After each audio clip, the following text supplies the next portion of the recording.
Hey, good evening, friends, relatives, friends, Romans, countrymen. We are here to play some D&D, and it is Wednesday night, and that can only mean one thing. Dragon of Icespire Peak. We are playing that there adventure right out of the, what is that? D&D Essentials kit. That cool box with all the cool things. And this is episode 25, something of a milestone-ish, or something. Meeting of the Minds is the name of our episode tonight. So let's go around and meet our party, the company of the Looming Eye. And let's start with Ezralyn. I'm Ms. Misery, and I play Ezralyn, the half-orc fighter. She's the Loom, taking part in the Looming Eye company name. The looming part. That's pretty good description of her. She looms. You don't want to hear from her. Trust me. Just don't make me come in there. All right, very good. Let's go right beneath. I'm going to resize the cameras a wee bit. Hey, Von Felt, Matthew, tell us a little bit about your dude. Hello, I am Matt. I play Von Felt. He's a champion fighter. His specialty is all archery, so he's going to use a bow, pink arrows. He's all about eating food, being comfortable, trying to help everyone around him. He tries to be the positive spot in the Looming Eye. And never keeping watch, because he's always on alert and never surprised. Yeah. Much to the chagrin of his party mates. Yeah, all right, very good. Yes, and let's move across the bottom row to that lovely visage, that smiling, chipper-looking guy, Ethan. Hey everybody, I'm Chris, WikiVA with a Y on Twitch and Discord. I play Ethan, who's the 1,175th level human diviner. He's like the Harris Edwards of diviners, handsome, in the middle of all the action. Women want to be with him, guys want to be him, kind of character, and he hates everybody except for Ezra. Well, I mean, his traveling companion. Right. Yeah. Nice. And, oh, by the way, we have a birthday in the house tonight. So because it will be Chris's, 21st birthday on Monday, we are all sporting a special customized background complete with flaming birthday cake in honor of our friend and his birthday. So won't you wish Chris a very merry birthday? Well, thank you very much. Thank you. Yes, very good, very good. Tanner! Hello, everyone. I'm Carl, Carnage on Discord. I want to welcome all of our fans back to Dragon of Icespire Peak, the quest for the Angry Sea Bass Jade Amulet. I play the protagonist, Tanner Seawalker, charming half-elf, 5th level swashbuckler, together with the friends I have made to believe strongly in my quest. We are searching for my family's stolen birthright. Got a little sidetracked looking for a dragon-killing sword and a magic stick, but I'm pretty sure we're going to get refocused tonight, so stay tuned. Totally going to get refocused, because we've been so unfocused. You'll notice a dark vacancy just above Tanner. Gideon on the inside just had his second vaccination, so 3 cheers for them. But due to the outpouring of joy that sometimes accompanies second vaccinations, they are going to be taking the night off and recuperating from said. But I just wanted to put that out there. Hey, please consider vaccinating, because it will help you, it will help me, and thank you to Giddy on the inside for doing that, and I hope you feel better really soon.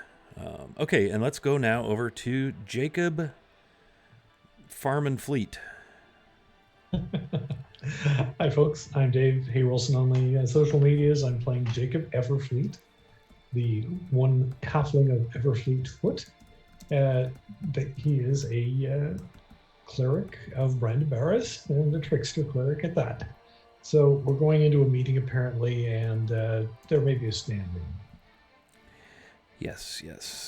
All right, very good. Let's see, I guess that leaves me. I'm your dungeon master. People on Earth call me Scott, but here in the internet world and Twitch and Twitters, I'm the Wally Hobbit. Welcome to our channel. and we're happy to be back. We did have to take a week off last night due to I had life stuff.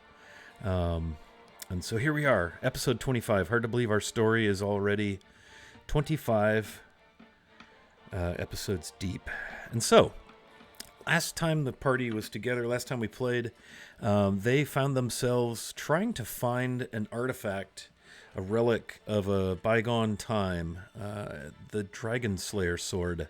Because there's a white dragon that has been plaguing the region, particularly Phandalin. In fact, this dragon a few episodes ago killed a number of citizens of the fair town of Phandalin on a sort of a raid type thing. And so the party had been at the shrine, the ruins of the shrine of Savras, and was returning from that and were pulled aside to find and visit a place called the Dragon Barrow, the site of the burial of an ancient green dragon that had been slain, and the party who slew said dragon. And it was rumored that there's a Dragon Slayer sword buried there, and it turns out that in fact there was. And so the party did manage to secure the Dragon Slayer sword. Ooh, thank you for advantage, Ms. Misery. Very nice. And so they have another tool, another weapon that they can use to aid them in vanquishing this awful thing that has kind of come upon the region in the form of the white dragon named Cryovane. Through the process of the trip to the Shrine of Savras and the Dragon Barrow, most of the characters had a vision. Some interesting things were learned, and one of the most pertinent, pressing bits of business is that Ethan the Diviner learned the precise location of Cryovane, so a good bit of intelligence. The other visions that party members had were a bit more cryptic, so keep your eyes and ears open on that front. That would have been 2 episodes ago if you're watching the videos on demand, so you can catch those on our YouTube channel. So, the party is back in Phandalin, reclining in the Stonehill Inn, and it is late afternoon, maybe 5 o'clock or so, 4:30. They had been back to town for just a few hours. And so, as they all sit around a table, I'm presuming they're all at the same table. Maybe Tanner's still not allowed at the party's table. He has to sit at the Thanksgiving folding table. Table of adjacency. Table of adjacency, yes.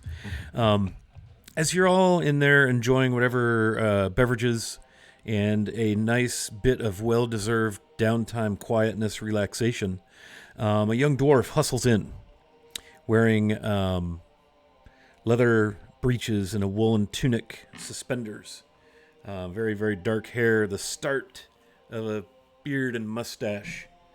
And he bounces in and he says, "Company of the Looming Eye? Where's the Company of the Looming Eye?" Looking around the tap room. Ezra just kind of Oh. And he kind of is a little taken aback at what he sees around the table as the grizzled, experienced adventurers relax. And he walks over to Ezralyn. "Hello, ma'am. Message for the Company of the Looming Eye. For you, if that's you. If you're who you say you are." Ezra just take a gold out of her bag and not say anything, just kind of drop it in his hand. And Ready. Lovely then. Lovely. He'll hand you a very simple bit of parchment rolled up with a wax seal, and it is the seal of the town master of Phandalin from his signet ring. Very well then. Good luck. Oh, what does it, don't be late. And he kind of bows deeply. "And thank you." And he holds up your gold coin and puts it in his breast pocket of his tunic. And out he goes. I think we're getting sued.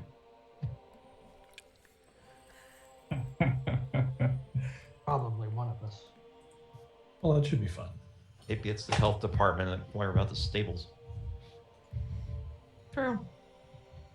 Ezra will pop open the letter, read it, and then just hand it around to anybody else that wants to read it. Okay. So the scroll reads in common in a very easy to read script. The company of the Looming Eye is hereby summoned to dinner at the Townmaster Hall, 7 p.m. There you shall take counsel with Townmaster Harbin Wester, Toblin Stonehill, Halia Thornton, the guild mistress at Fandolin Miners Exchange, Elma Barthen, proprietor Barthen's Provisions, Lenine Greywind, proprietor Lion Shield Coster, and Ms. Alessa Fellwind, emissary of the Lord Protector of Neverwinter, Daggalt Neverember. There you shall take counsel and report on your recent expedition to the Shrine of Savras and the Dragon Barrow. You shall hear news of the current state of the citizenry and government of Fandolin, and you shall consider the request of the Lord Protector of Neverwinter regarding the extermination of one white dragon, Cryovane. And at the bottom it's signed H. Wester, Townmaster, Fandolin.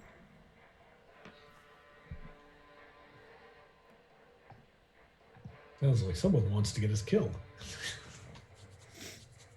I say we put it to a vote whether we go or not. I'm in.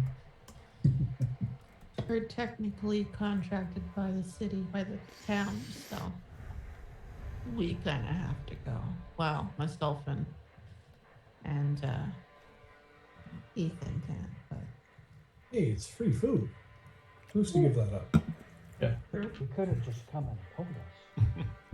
He wants to be a snot about the whole thing. yeah, I don't remember who we're talking about. I'm still surprised the man's leaving his building now. Well, the presence of so many hardy adventurers, cough, no doubt made him overly incautious about leaving.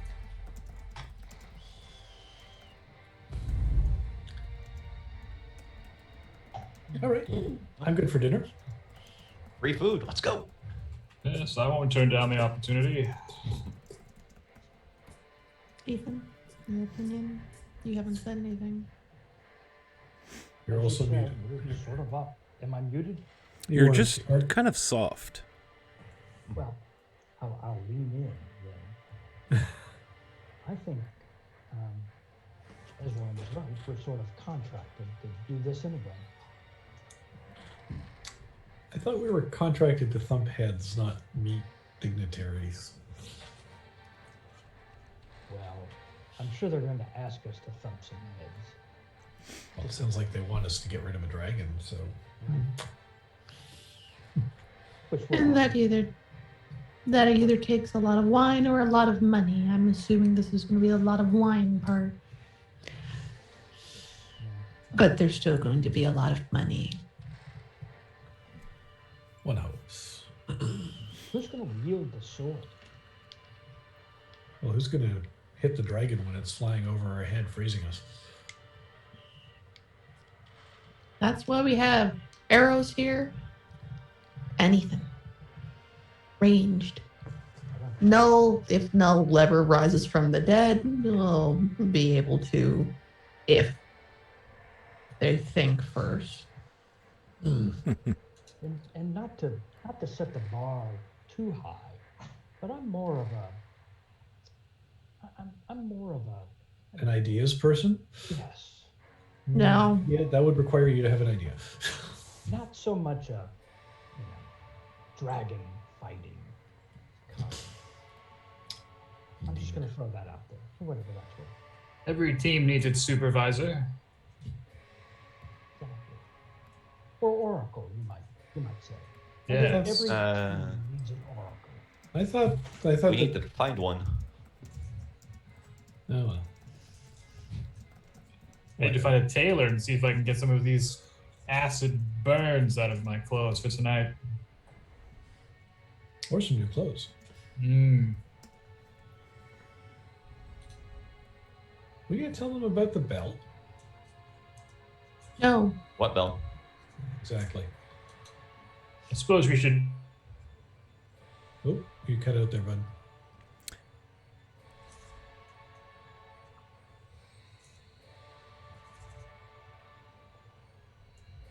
Suppose we can. There you go. You're back. Ah, lousy. Sorry. You're all right. All right.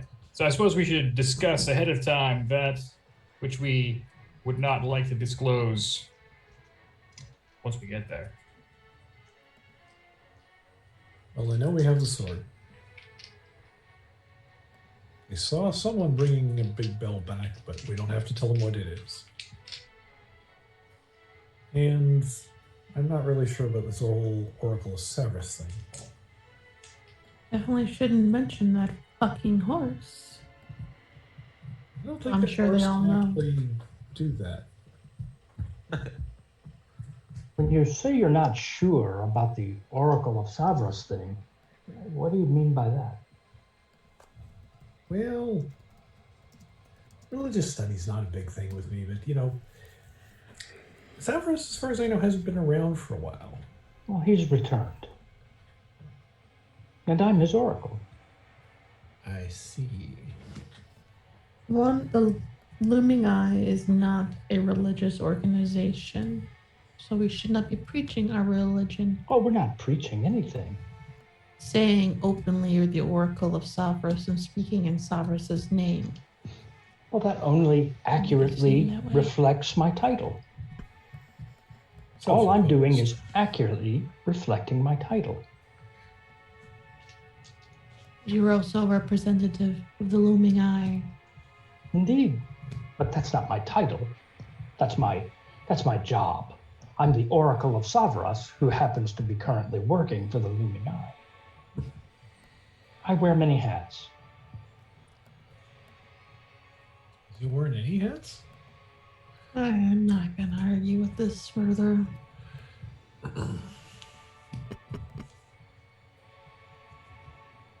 Imagine the possibilities, Ezralin, of reestablishing a shrine to Savras. Imagine the possibilities of an order where all divination throughout Faerun was sanctioned by Savras. And imagine what that would mean to kings and lords and people who need information. Imagine they only had one source to get it from. Imagine what that would mean to us.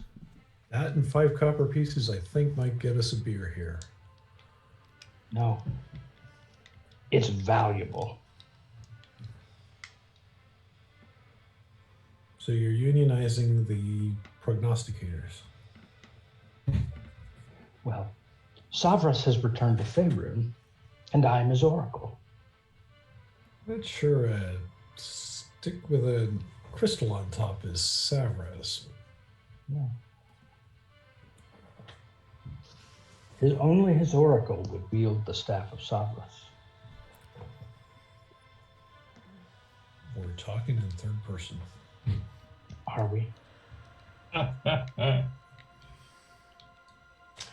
Anyway, so how much time, Scott, before this dinner is set? A couple of hours before dinner. So if you need to do anything, get cleaned up, drink heavily. Free game. Yeah. So, Jacob will poke our friend here who needs the new clothes and say, "Let's go find the tailor for you, buddy." Let's do it. Well, I'm gonna go. I'm gonna go with you. I too am in need of some new clothing. I thought Savras provided.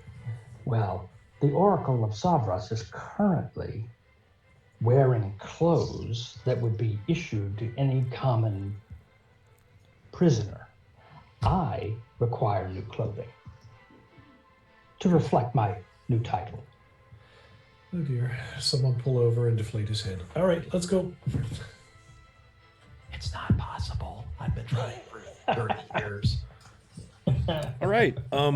The place you want to go in Phandalin would be Barthen's Provisions.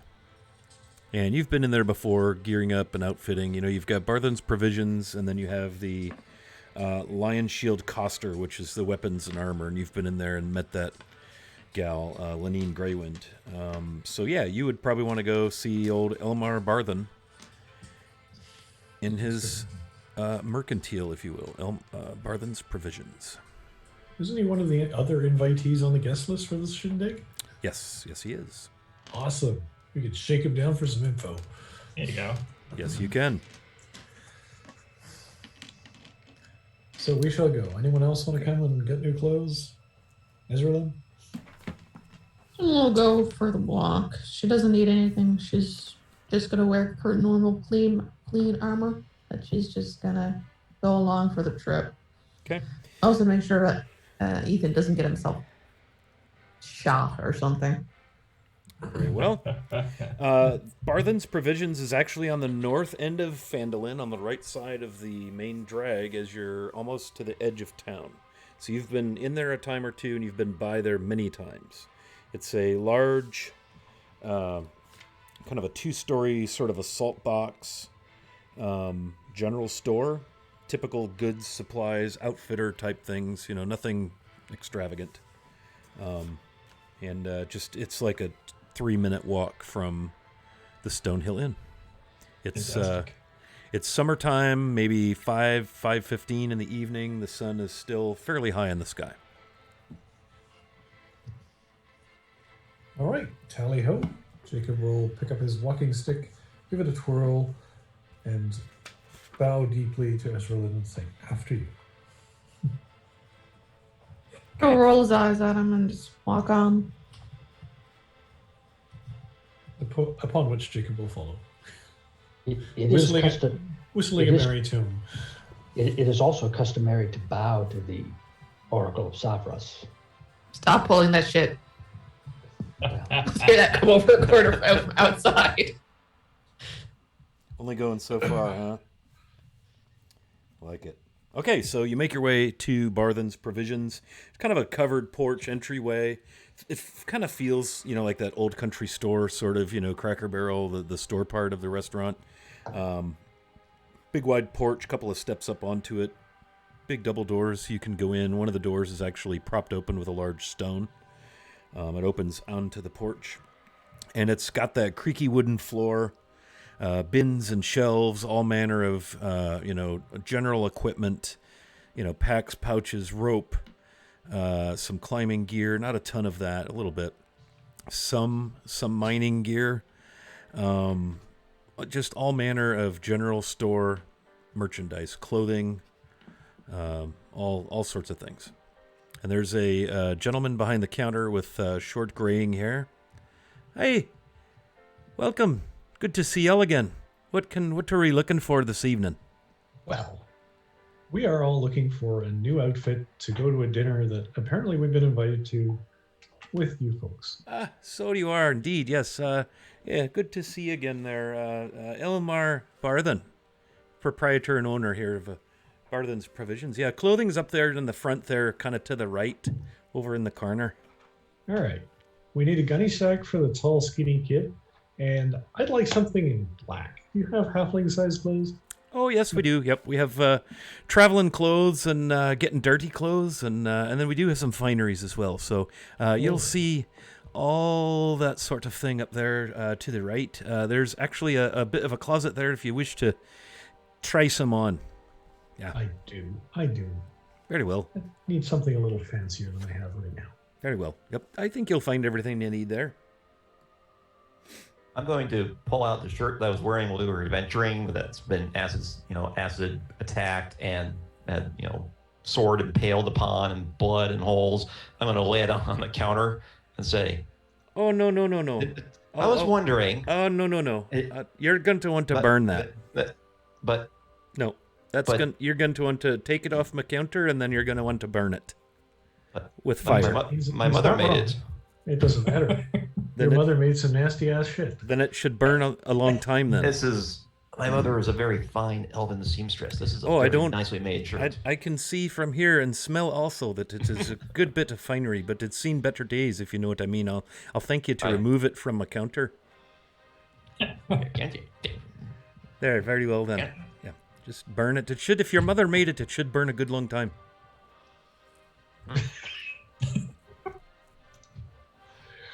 Oh dear. I will stomp off to their side of the room. At that noise, Jacob will use thaumaturgy to just sort of light off a little bit of fireworks behind the proprietor's head, just to emphasize his point. Oh, nice. And with a 7 perception, he does not notice. I have no doubt. Hey, what is there anything else I can find for you all? What else can I do to be helpful? Looking for your finest noble attire, some sort of perhaps a keten or something like some sort. Yes, sure. We've got, again, plenty of things up there, kind of the front right end of the star. You'll find them kind of biggest to smallest. And he kind of looks at Ezralyn and nods, and then he looks at Jacob, almost to emphasize his point. Who are you calling small? She's huge. I think you know what I mean, wee man. Hey, you haven't seen me wee anything. I approached the shopkeep and I asked him if he has anything in the rare stocks that might be particularly useful. I'm trying to use my my supply chain ability. It's just for effect. Hi. Oh. So you're a bit versed in the arts of trade and mercantile, eh? Because you know most shopkeepers worth their ilk, they have a room in the back with some items, perhaps. Aye. Some fineries, eh? Well, come right this way, young man. And he kind of flips up part of the counter. There's like a walk-through, and he flips it up so you can walk through it. Cool. I'll be back. And then as soon as you get through it, he slams it down. All right, then. We'll just be in the back getting on with some fineries. Fantastic. And he leads you into the back of the store where you see what you would expect to see, crates and things stacked here and there. Over this way then. And he leads you kind of through a little labyrinth of stocked goods and barrels and crates and things. And sure enough, you see a small room. The door is kind of ajar. You just go right in there and see what you like. I've got mighty nice things from all the way down in Waterdeep. Excellent. All right. Thank you so much, sir. Yes, you'll find some nice pantaloons and some right blousey tops. Very nice for an evening on the town. I think it. I'll leave you to your business then. And he wanders back up to the front of the store. What are the rest of you doing? Trying on a new outfit, black jacket, dress pants, leather shoes, white shirt, snappy bow tie, Nice. handkerchief, Nice. good stuff. Yeah, you can find a suitable dapper halfling little outfit, maybe even some suspenders to Suspenders. go with the bow tie. Yeah. Good thought. Just need a tray and some drinks, and you'll be set. Wear my wrath.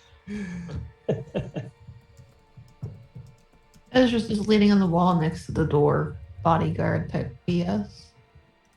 Rolling her eyes dutifully. Ethan's looking through the clothes too, and he's looking for a nice set of robes that are almost like a yellowish golden color, trimmed in white, kind of fancy looking robes. You mean Yeah. pretentious? And then a black like shirt that he would wear underneath them. That's what he's looking for. You don't have any trouble finding the black shirt. Yeah, the closest thing to the very specifically described robes you're seeking would be a crimson robe with a, gold trim like around the ends of the sleeves, and the sleeves are those baggy sleeves, like they're narrower around the bicep and the elbow, and they flare out as they get down to the arm. Those kind of sleeves, and a big cowl with a hood. They're very, very fine robes, but they're more of a crimson with the dark gold trim. Probably keeps the gold robes in the back room with the finery. I'm gonna hold that robe up and ask him, do you have anything like this with a gold fabric? Kind of rubs his chin. Oh no, I haven't seen anything in gold in quite some time. It's not practical. It's pretty shiny, but Well, I guess these will do until I can find someone to make them for me. very well. Those will be 8 gold. Oh yeah, like a bargain.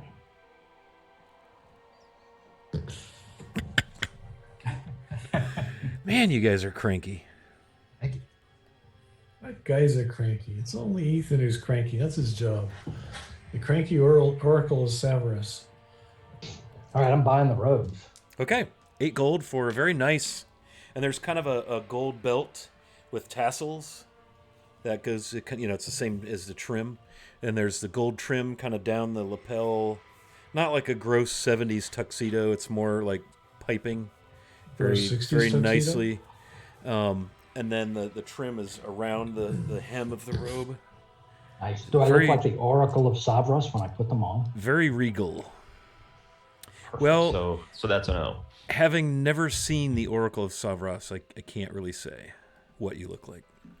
Looking at I think we all know the answer. it. If you brush your hair first. We Brush should what? wash his hair first. What's that? What's a brush? Hey, 'tis a fine outfit there, wee man. That one will run you 18 gold. Done. Very well. Or are you talking to Ethan? No, Ethan already cashed out for his. He's not we. That's up for debate. He's whoa. Von Felt, you find a nice selection of silk pantaloons and silky, coordinated, kind of pirate shirt, blousey, like on Seinfeld, the bloused out shirt. Yes. You're thinking like almost swashbuckler, sort of dashing silks. These are probably going to run you some coin. It's all good. There are a number of different colors, so you kind of have your choice of coloration. Excellent. I will emerge with my selection, and it is essentially a mix between Robin Hood and Maverick. so yeah, all Nice. maroon. All maroon, very good. So we've got crimson, we've got maroon. It's almost like we got team colors here for the Looming Eye. Yeah. So yes, I shall. Then we have a maitre d'.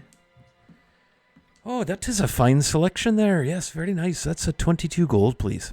You are, my good sir, and a little extra for you as well for Very well. your wonderful selection. Thank you. Thank you indeed. Thank you. I have the ability to sort of also get additional information out of him. So, potentially. Okay. I saw. Do you know anything about what's going on tonight? Oh, sure. We're going to talk about what we're going to do about this dragon. Need to make some decisions and come up with a plan. And since you're at the disposal of the town, assuming your approval, of course, you're not forced into anything, but we're just, the community's getting a wee jumpy with this flying wrecking machine. Could swoop down among us at any time.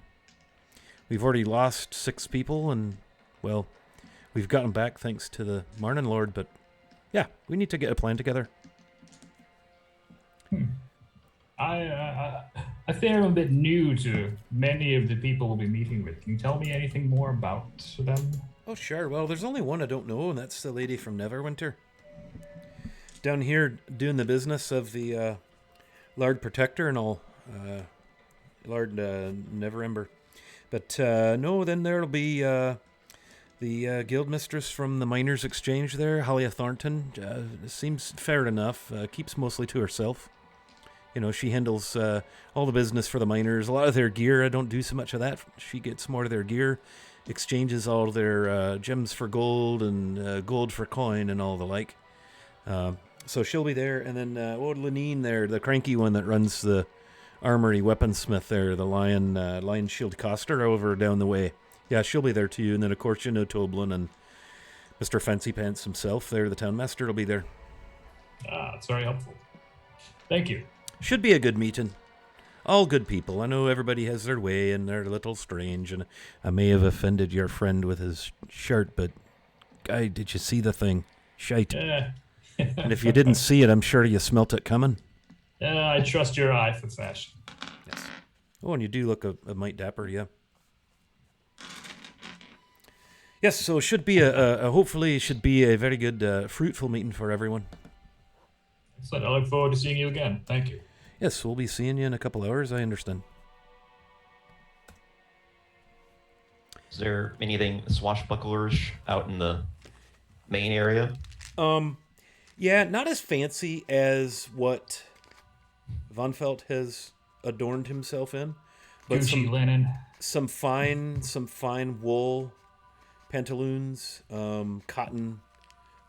Maybe looks a little bit more pirate than swashbuckler, but very An homage, well- homage to father. yes, indeed, well stitched. Not as well as your mother, but well enough. Of course not. Won't burn as long should the need arise.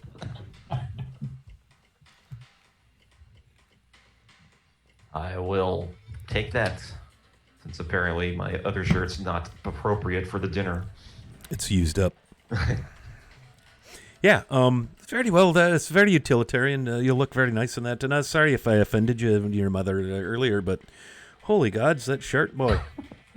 You do. You need You to don't burn know it. what that shirt went through. Well, I can see and smell what it went through. It speaks for itself, if you know what I mean. But at any rate, I'll tell you what. Normally 15 gold. I'll take the 12 gold since I've crossed your mother's fine reputation, and I didn't mean anything by that, by the way.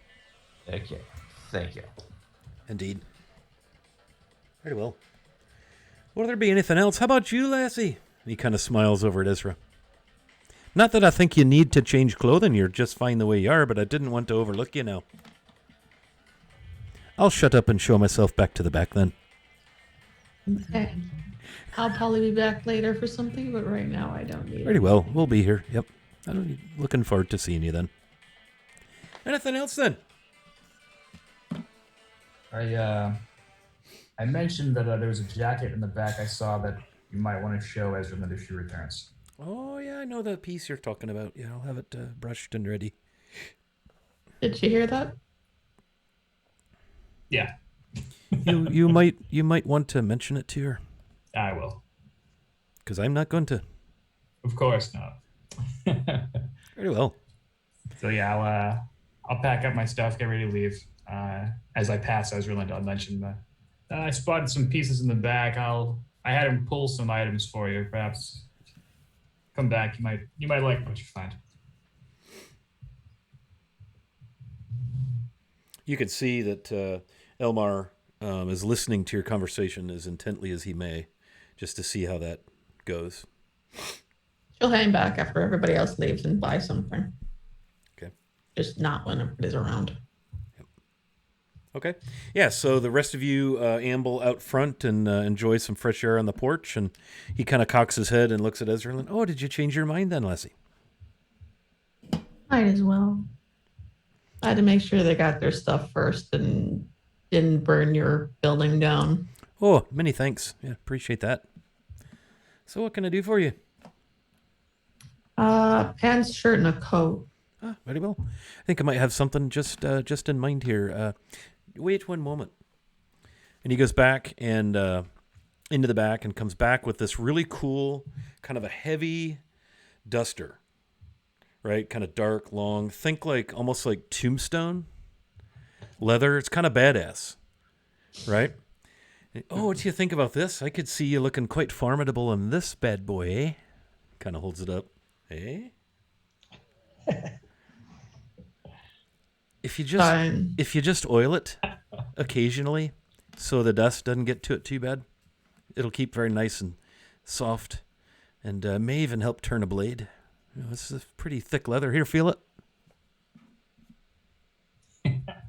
Hey. Fine. And the black pants that are over there and a blue shirt. Pretty well. All right. The silk Let me one. see here. Okay, very nice.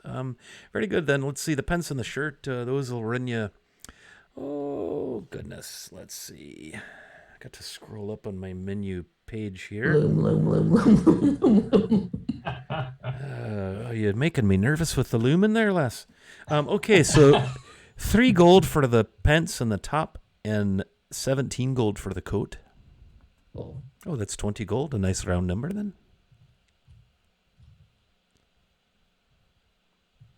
Thank you much.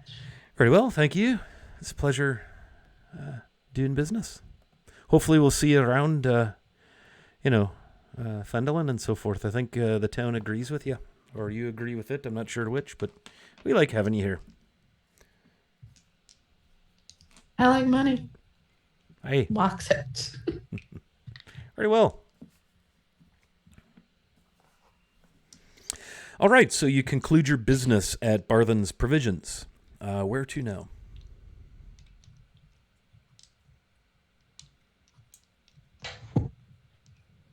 How long do we have until dinner? Oh, probably about an hour and 15 minutes. A little time for a Bath? pre-meal bath and drink. Yeah.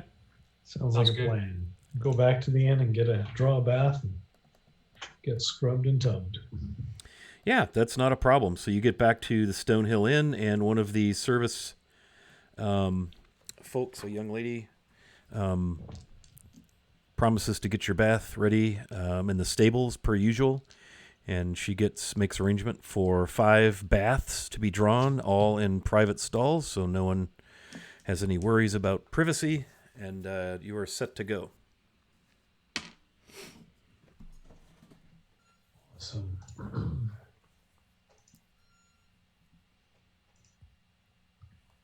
Jacob will spend entirely too much time in the bath and spend the rest of it rushing to get his hair straightened and into his clothes.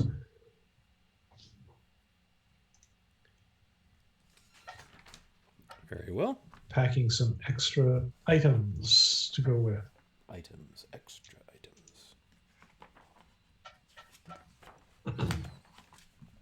Ethan's going to do the same thing. He's going to take his bath, and then he's going to go up into his room and get ready, put on his new clothes. Okay. He's not going to comb his hair though. Just refuses. Okay. Yeah, Vaughnville will be in and out. Hoping to smell a bit fresher than before, and head back to his room, dry off, go nice, and then go over his provisions. Just make sure everything is good. Do an account on his ammo and all that other stuff, and use a, I guess, ornamental scabbard for his longsword. Ooh, very And nice. Okay. I presume Tanner and Ezra, same thing. Get a bath, get changed. Yep. Okay. Yeah, so you managed to kill off the hour or so that you have left before you are to be at the Town Master Hall for your dinner and council.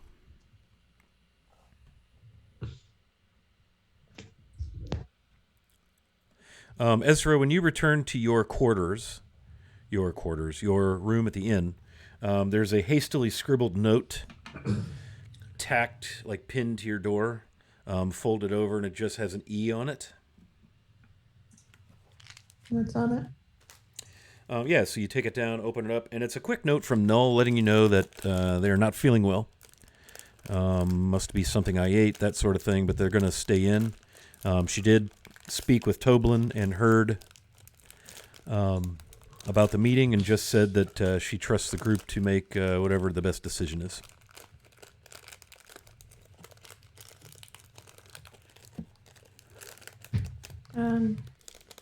Okay. So make note of that. Give a note and mark in Null's favor for being considerate. And she'll go change, get ready, rebraid her hair. When she comes out, she's gonna make a point of having 2 things: an iron spiral necklace that looks like just kind of rough hewn, and she's gonna braid a symbol of Kelemvor into her hair. A silver and gold pendant of Kelemvor down into her Cool. braid. Awesome. All right, so safe to say everyone is clean and appropriately festooned for the evening. Indeed. And when Ethan comes down, he's in his new robes, but he's also got the hammered tin symbol that he showed at the shrine of Savras. He's openly wearing that now. It used to be tucked under his clothes. It's now openly being worn.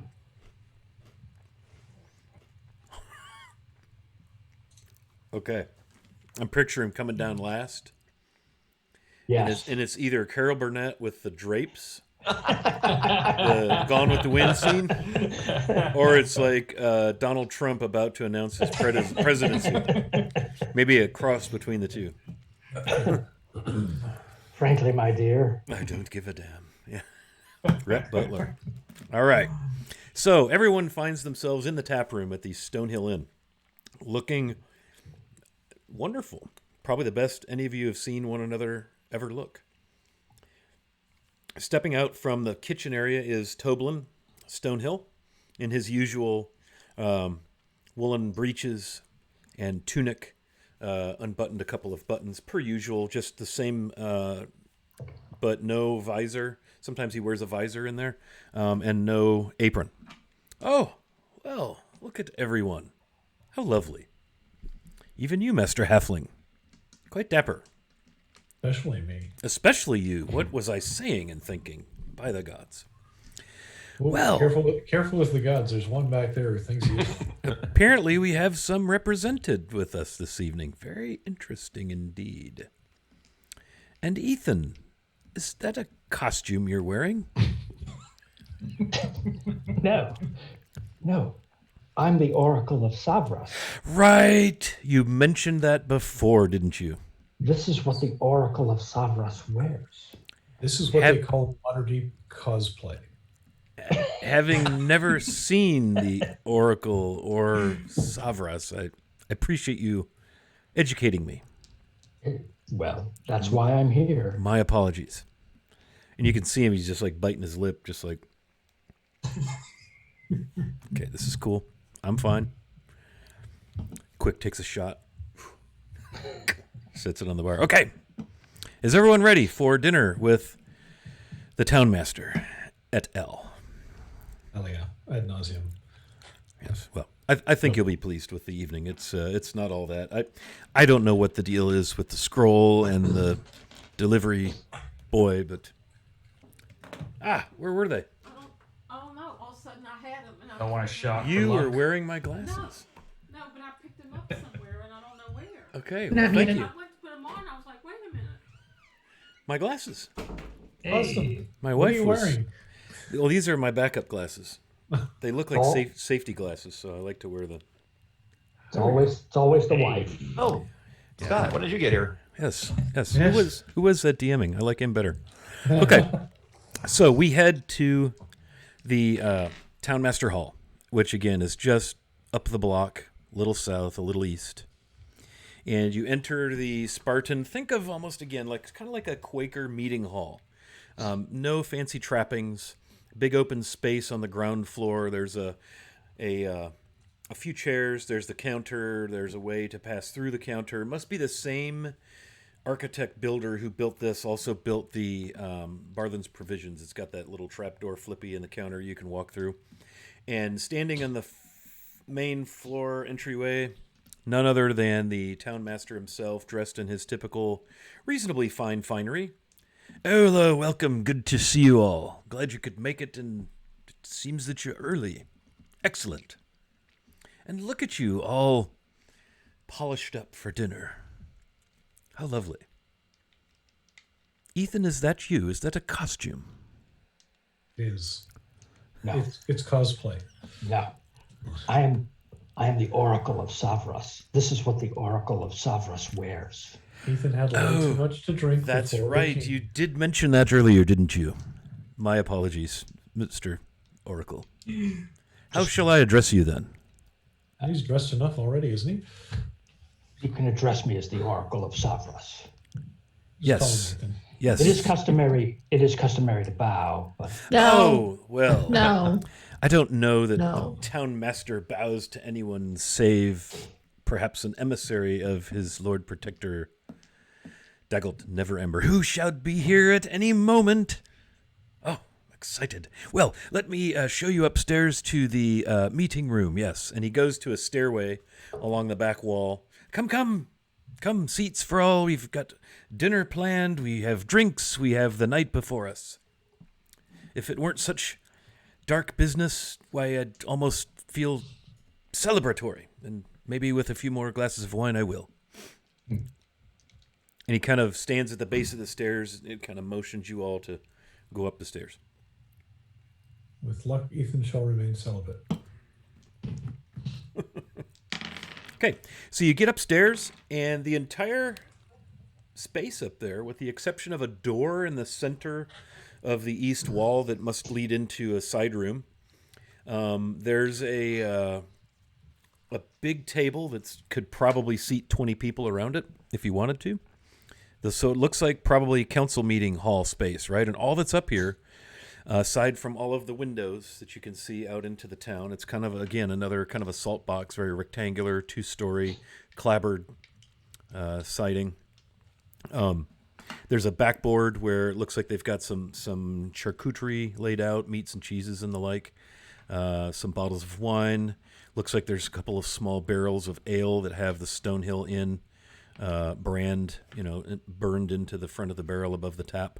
And he follows you up. Yes, please, make yourselves comfortable. The rest of the guests should be arriving anytime soon. Help yourselves to some snacks and some drinks, and I must return downstairs to welcome our guests. Assuming that this is made for regularly human-sized people, Jacob will pull a chair very noisily over to the charcuterie board, climb up on it, get the biggest plate he can lay hands on, and start filling it up. There is a chair with a step, and the chair seat is elevated so that if you were to sit in it, you'd be up at the same level as everybody else at the big table. A booster seat. Nice. So I don't want to say high chair, but it's an elevated seating utensil. Going to approach Jacob and just, my friend, we have a large dinner ahead of us. You want to watch out for your fillers, your breads, your rolls, your chips, your dips. Don't be a hero. We have enough dip in the group as it is.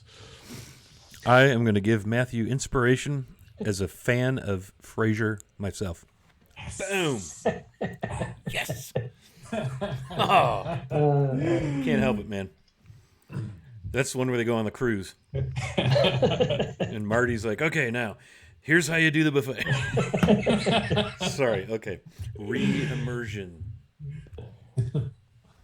Okay, so you're up there filling your plates. Toblin is making sure, you can see him kind of straightening the arrangements a little bit. He moves the one of the small barrels a little closer to the edge of the table so you can hold your glass under it, away from the table. He's just doing what a innkeeper, barkeep would do.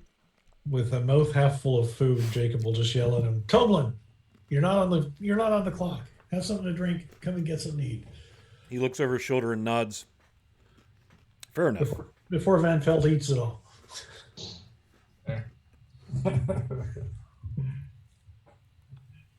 Other than Toblin, are we the only ones up here? Yes, you're the first arrivals. But as you look around wondering, are we the only ones up here? You hear treads upon the stairs, and a female comes up the stairs. In fact, have you been to the Miners' Exchange since you've been in there once, I think, to maybe sell some gems or such, haven't you? Yeah. Didn't you all capture some gold or something from one of your adventures? And Yep. yeah, so you have met Halia Thornton, and she comes up the stairs, and she's got long dark hair braided in the back. She's wearing basically leathers, but very nice leathers. Not like skin-tight latex Catwoman leathers, but what you would expect from maybe a bard or a rogue, that sort of thing. And she doesn't have every time you've seen her, she's had a jeweler's loop in one eye. It's hanging from a chain, except it's a very fancy jeweler's loop. It's a different one than the utility one that she uses in the Miners' Exchange. And she steps in and looks around. Oh, very nice to see you all. Very good. Halia Thornton. Oh, wait. I believe we've met already. You must be the Looming Eye people. See how I put that together. Yes, well, very friendly indeed. And she goes over and pours herself a glass of red wine.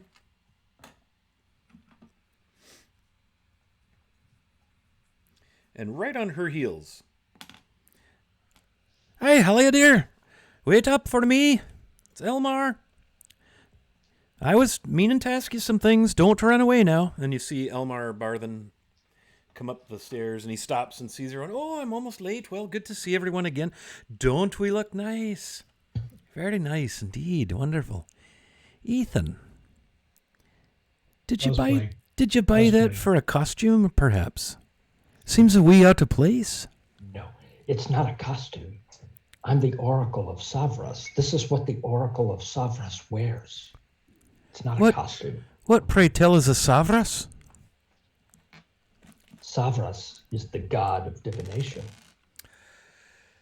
Oh, well, pardon me then. He's returned to favor, and Where the hell was he? I am his oracle. So does that mean you're the main seer dude for him? Well, I'm his oracle. I'm here to announce his return. Spread the word. Savras has returned. Oh, well, I'll do that then. Should I put a sign in my shop, perhaps? Well, that would be helpful. Will he come by?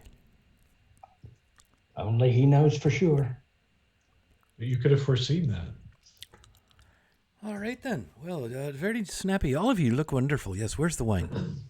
And he heads over and corners Halia and starts plying her with some kind of a urgent-looking conversation as they both have glasses of red wine, and they kind of stand by one of the windows. And he actually unlocks the window and lifts it and kind of gets a little fresh air.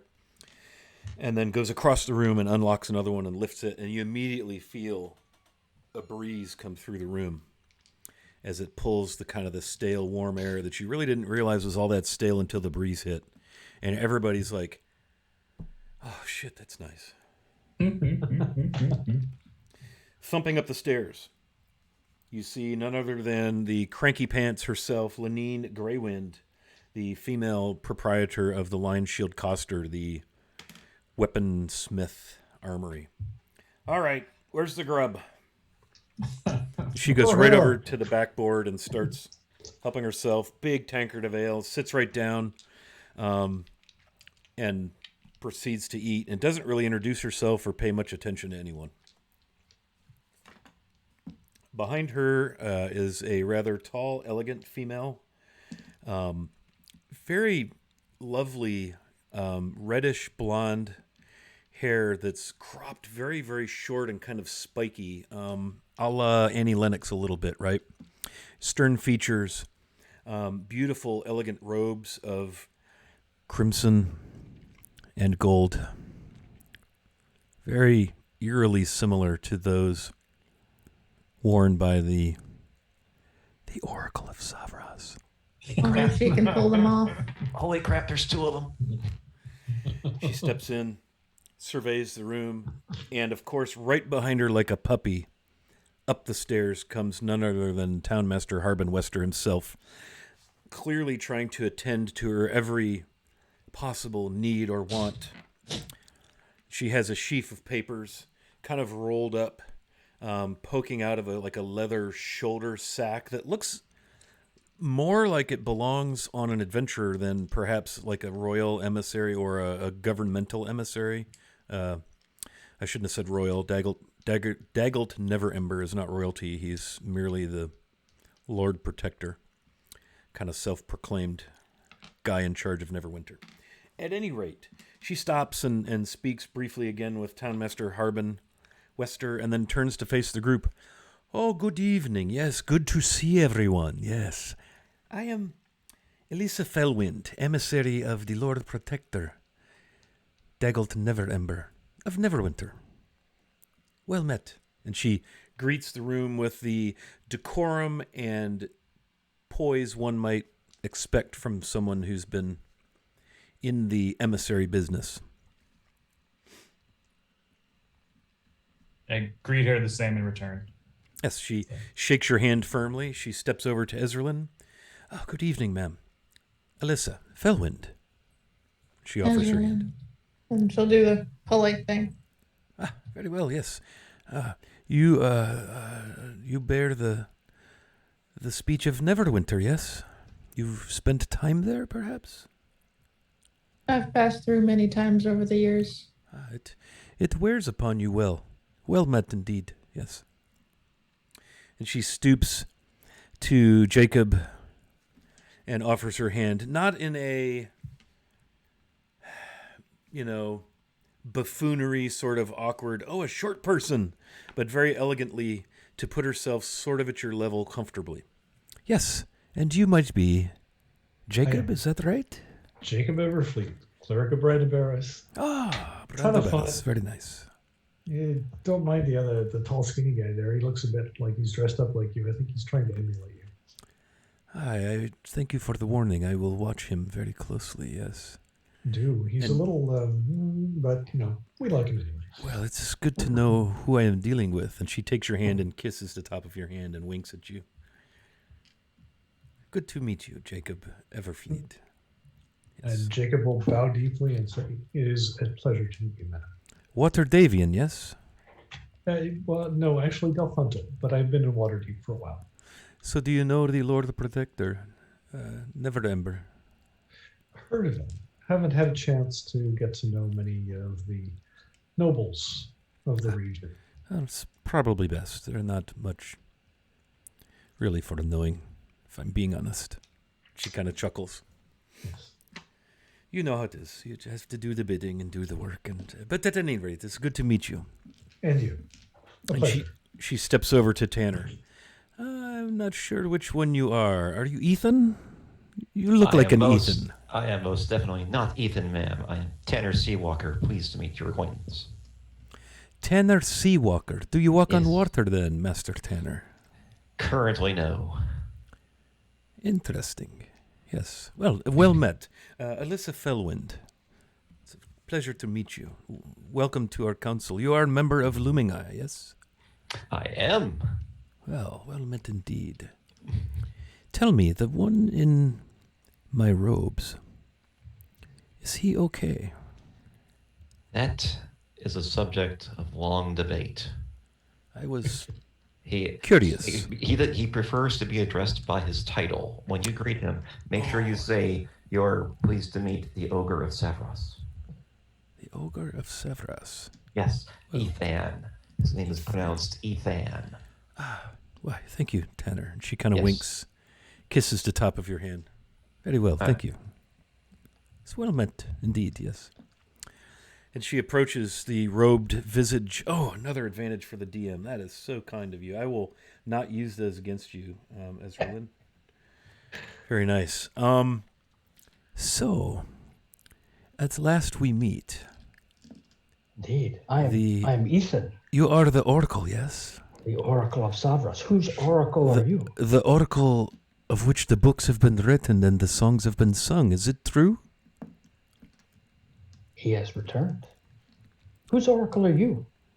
I am the Oracle of Lord Protector Daggled Neverember of Neverwinter. Alyssa Felwind, pleased to make your acquaintance. Well, I'll shake his hand. It's the honor is all mine. And Savras has indeed returned. Spread the word. Well, that is glad tidings indeed, for he's been gone many, many centuries. Indeed. And she eyes. Do you have your staff with you? Oh, yeah. Yeah. Oh, yeah. As if you have to ask. Are you kidding me? The Oracle would never be without his staff. It's almost my birthday, for God's sakes. Yes, well, and she eyeballs the staff and she eyeballs the holy symbol. Well, then you must be a man of great wisdom and vision. I look forward to getting to know you, and must be where the looming eye comes from. The eye. Looming. Right. Indeed. Yes. You are indeed very clever indeed. That is exactly where the eye comes from. And I must say that as far as the looming eye goes, you're now talking to the very top of the heap. Oh, are you the master of the party? Well, you said it, not I. Oh, dear, are you okay over there? Allergies? Yeah, Midsummer? the air is very dry. My apologies. I understand completely. And she gives you a very knowing look. Yes, I understand. Very well. Shall we sit around the table and eat and enjoy one another's company? Yes, I think we should do that. Anybody who wants to read the room? Anybody want to read the room? Yes. Jacob? I feel like Jacob von Felt Ezrin. Yeah, okay. Roll insight. Insight. Can I use my inspiration for advantage? You may. 15. 16. Ooh, pretty. Natural 20 for 24. An unnatural 20. Thank you, Wiki VA, also known as Chris, also known as Ethan. Also known as Almost Birthday Boy. Also known as Almost Birthday Boy. Another sub. What is that, 10 months? Thank you very much, my friend. Well, my pleasure. That gives the party another +2. I think I have to check my notes. I think Yeah. that's like 35 400. +2s. You can use those +2s to add to any D20 roll. Did you also roll perception or insight, Ethan? Ethan doesn't read runes. He just knows. He just knows. Right. Okay, so while you're standing there knowing things, the rest of the party, it sounds like everybody was north of 15. Am I correct in saying that, or at 15? Yep. Yeah. So the first thing is you kind of watch the room, and you've seen now Alyssa work the room. She's now gone around and greeted every person. It kind of looks like Lenine Greywind couldn't really be bothered. She kind of had food in her mouth, and she just looks up and shakes her hand and says something, and a piece of ham kind of blows out, and she just goes back to eating crumbs. She's got a little ale froth mustache working there. The Phandalin Miners Exchange guildmistress stands and very regally, very adroitly greets and speaks as if they know one another. Almost like a good to see you again, a lot of smiling and nodding and hand clasping, that sort of thing. The one thing that stands out, you see Toblin over there fussing, is three people from the inn have brought over what looks to be a tray of roast meat and vegetables, fresh bread from the inn, your favorite, right? All of that. I mean, the smell is just taking over this upstairs. And Toblin is over there fussing with that. The proprietor of Barthen's, Elmar, is at the table trying to strike up a conversation with Greywind. And when Alyssa, comes to him, he seems very much nervous, anxious, out of his element, very much uncomfortable by her. Hey, Angel Devil's Son, thank you very much for that sub.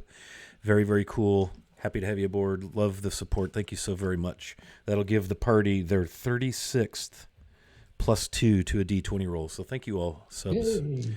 Loving that very much. So he seems very much out of his element in the presence of the emissary. What really, really, really stands out is that no one is paying any attention to the town master. And he is pouting at the end of the buckboard, sitting on a stool by himself, watching everyone meet and greet with the dignitary from Neverwinter. And he's just over there on a stool with a little glass of wine and a piece of cheese in his hand, looking rather forlorn at the entire arrangement as everyone finally makes their way to the table, and the service staff from the Stonehill Inn set before you plates of fresh roast pork. And I mean, this stuff is falling apart, right? Everybody gets a chunk of this bone in, right? This is like a pork festival. These garlicky rosemary roast potatoes, roast carrots, just a big spread, and fresh crusty bread with the best butter, the freshest butter of the morning. It's a veritable feast. And so dinner begins. And you are all seated wherever you're seated. We don't need to go in maybe quite that much detail. But Party trap order. Alyssa Fellwind stands and holds her goblet aloft. I would like to propose a toast to the health and well-being of all the parties gathered. In the name of the Lord Protector, Dagult Neverember, he sends his greetings and blessings and his best wishes for success in our little venture. And she raises her glass.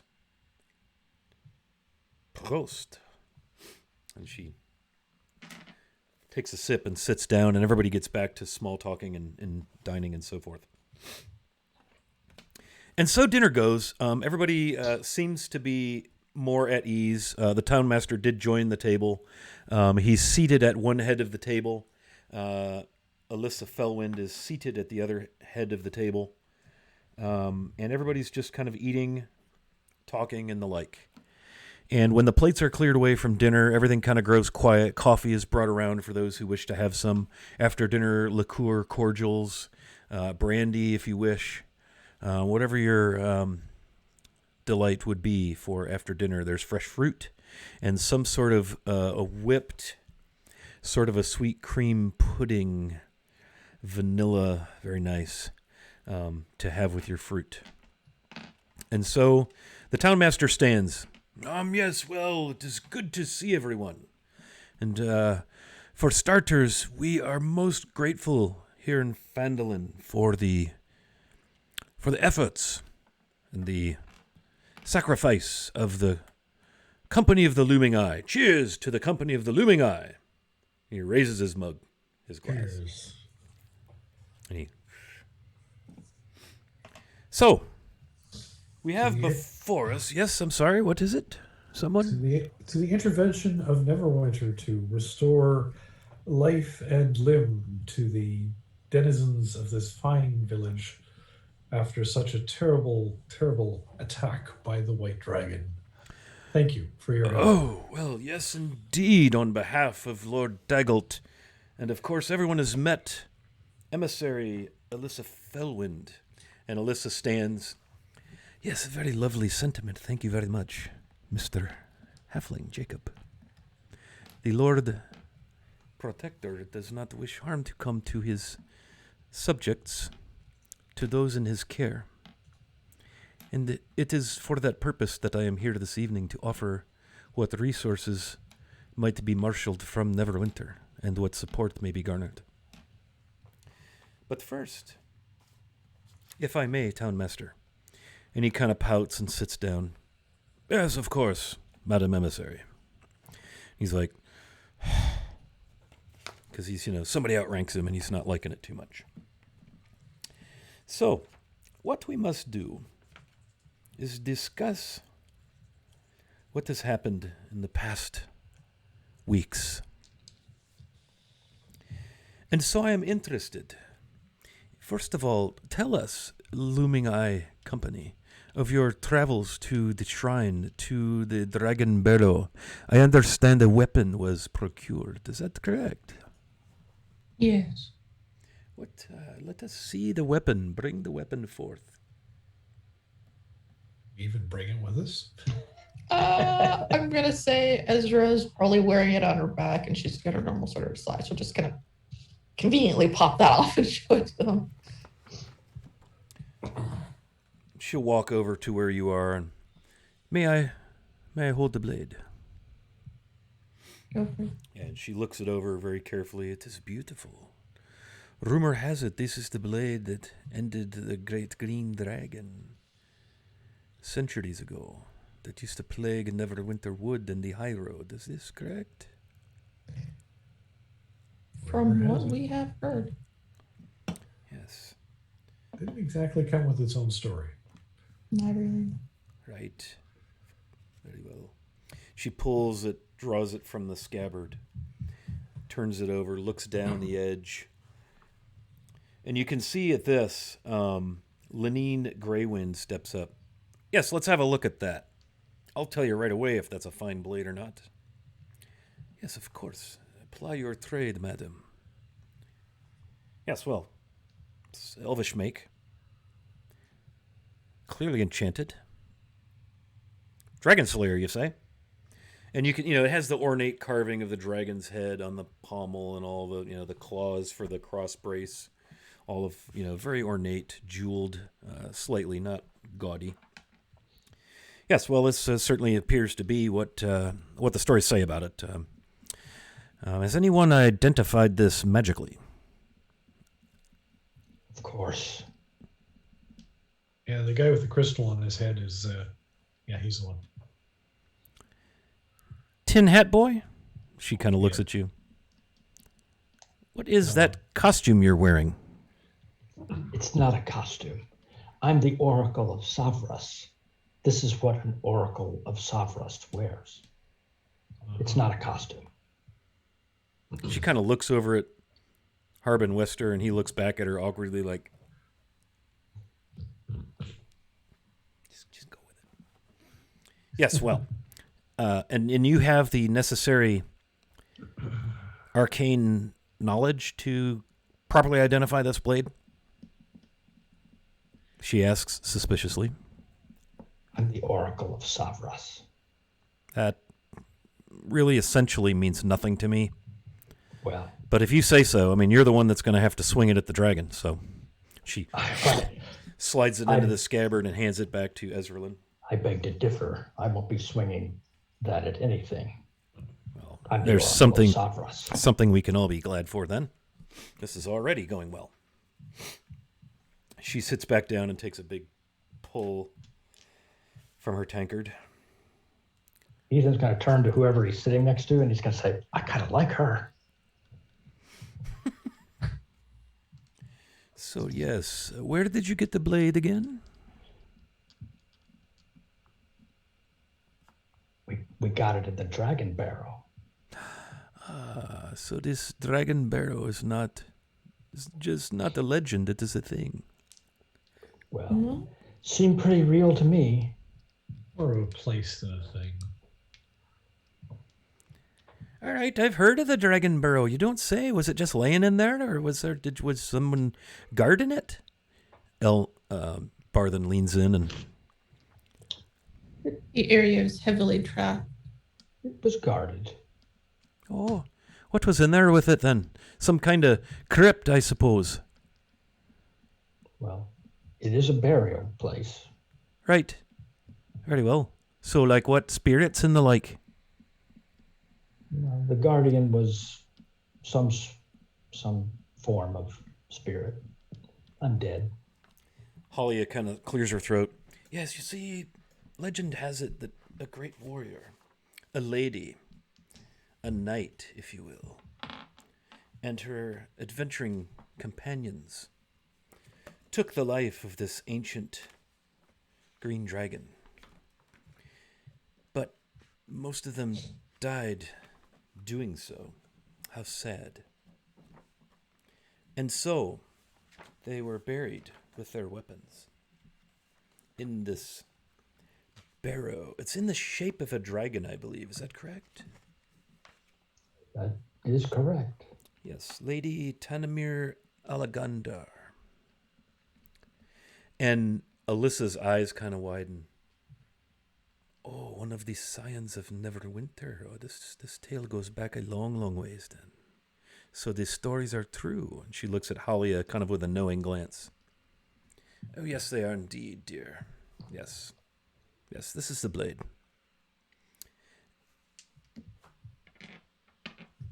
And she takes a good long look at that blade. Halia does. Before she kind of leans back. Alyssa takes a long drink of her red wine. So we have a blade. We have what appears to be very capable, brave people in this company of the Looming Eye. Quite gracious. Quite friendly. Seems kind enough. Good enough. But we are missing one. Aren't you a company of 6? Was someone lost in the barrow? No, they're ill, so they decided to be considerate and stay in for the night. Despite course, yes. Well, everyone's wonderful company. please pass along my well wishes to their speedy recovery from their illness. Yes, of course. So you would consider then your trip to this shrine of Savras and the Dragon Barrow a success. Well, we got what we went for. Is the Dragon Slayer sword all that you came away with that would be helpful in our campaign against Cryovane? Seemed to be. That character, that's all I remember. That's, Yes. that's all we found in the crypt. What of this shrine, this ruined shrine of Savras? Legend has it there's a great cache of gold from Conyberry buried there. Did you have any luck with that? No, We didn't find any buried gold. No. no cash at all. No buried gold, no. We just found a mutant dragon with a lion head to goat head. We brought the haunches back for Harbin here. I don't know if he's serving any dinner. She looks at Tanner very suspiciously. You say there, Mr. Skywalker, yes. Seawalker. Yes, Mr. Seawalker. Very good. My apologies to you and to your family. Mr. Seawalker, no buried gold, but yet some gold, yes? Somewhere, somehow, some form? Hidden in plain sight, I believe, was the legend. Oh, we found the stick that the kids got with the thing on top. Yeah, and it made him very happy. So. Yes, clearly he is delirious. Clearly. Yeah, that's pretty much. Oh, we found a gold-plated bell. We plan to strip the gold off of it. Oh, Should be 100 gold, if not more. very nice. Gold-plated. That's very clever to hide your gold in the shape of a bell where no one would suspect. Interesting. Yes, very nice. Well, congratulations on your treasure. 100 gold, you say? She kind of smiles. Fair enough. It could be gold-plated. Ezra doesn't know. So anyway, that is yours to keep your business. I just like to learn as much as I can about the outer reaches of the area around Neverwinter, and so that I may make a full report back to his Lord Protector. So, Townmaster Wester, tell us a bit about the goings-on in the town of Phandalin. I understand we had some tragedy, some loss of life, and yet our friends from the Morning Lord's temple were able to come by and restore life, yes?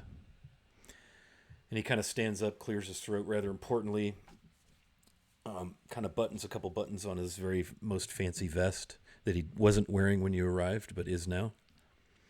Yes, milady. We did have a brush with the dragon himself.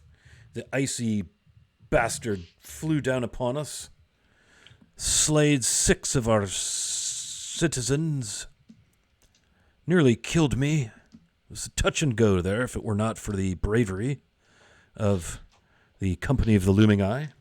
Credit where credit is due, of course. Yes, it was quite a harrowing situation. Also a contingent of, and he looks over at Von Feld. What did you call them again? The big hairy beasts that stormed the inn. Oh, you mean like the gnolls that pushed a spear through your hip? Bugbears. Bugbears. Yes, that was it. Bugbears, indeed. Smelly things. Oh, my. You mean worse smelling than his shirt over there? And he points at Tanner. Close second. Oh, indeed. Most smelly, Elmar.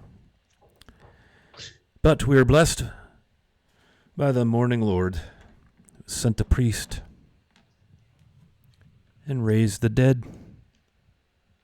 And so we are whole again.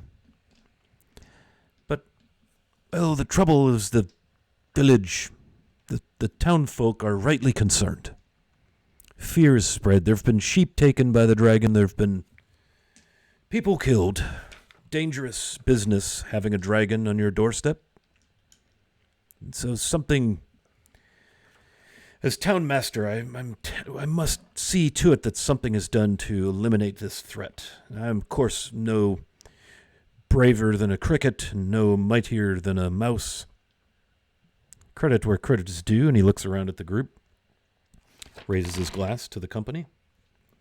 But still it falls upon me to see that something is done, and so I have reached out to the Lord Protector, and he has sent us Miss Alyssa here, hopefully with good tidings and much good news and perhaps a resource or two. Have you shown the Lady Alyssa your double crossbows, your bolt throwers? No, we have not. She will see them when she leaves tomorrow, I believe. And he looks over to Alyssa, and she's like, yes, I'm very much looking forward to seeing these giant crossbow, and they're hopefully to meet their inventors. Oh, that won't be possible. Fiddle, Stip, and Dabbled Up have made their way back to Nomengard. But I'll pass along the thanks of Neverwinter. Yes, of course. Please do. So my concerns are this. People are frightened. They feel defenseless while this dragon is about. Trade is being impacted. I'll say so, says Lenine Greywind. And Halia just kind of nods rather grimly at the mention of trade being impacted with the mining slowing. Yep, we're much slower, although we had a good day today. And he kind of looks around very happily. And so people are growing restless. They want something done, and it's up to me to see to it. And that brings us right to our business then. Enough tap dancing around this. I understand, Miss Felwind, that the Lord Protector has an official request to make of the company The Looming Eye. Is that correct? And he sits down, and she nods and drains her glass. And a couple of the attendants from the inn come round and fill glasses. Yes, so it would seem that you're in need of some support, resources, something, yes. So, and she unfurls, she pulls a couple of documents from her leather shoulder bag that was seated on the ground beside her. So, this city of Neverwinter, the Lord Protector, is prepared to reward anyone who manages to end the reign of terror brought to this area by the White Dragon Cryovane. And I understand, Town Master, that you have two options, two things that the town council here was considering. Is that correct? So whatever those options are, that is what Neverwinter would wish to see done, as long as they conclude with the riddance of this foul beast. Yes, so we have two options.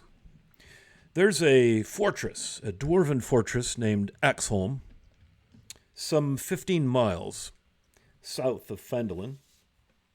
It's carved into the base of a great mountain. The site was abandoned some years ago and sealed up. It's rumored to be haunted by some fell spirit. I don't know if anything is in there now. It's been sealed for years. But it would make the ideal place for anyone who wishes to take shelter and be defended by the mountain and the fortress itself until such time that the dragon could be vanquished. And there are a number of citizens of Phandalin who would like to seek shelter, frankly, following the death and rebirth, whatever the word is, of our fallen friends. So I have a number of people who would like to seek shelter with their youngsters. A few would like to stay. They don't want to leave their homes. But a number, some 50, 60 citizens would like to hole up in Axholm, if we might make it safe for them. So the first option is to go clear the fortress of whatever is there or is not there, and guarantee its safety for the citizens of Phandalin. And once they are safely tucked away, then the business at hand turns to Cryovane himself. I understand we know the location, do we not, Oracle of Savras? Indeed, we do know. Indeed, we do know. In fact, the dragon's appearance in Phandalin, although quite destructive, was helpful in that I was able to determine its location.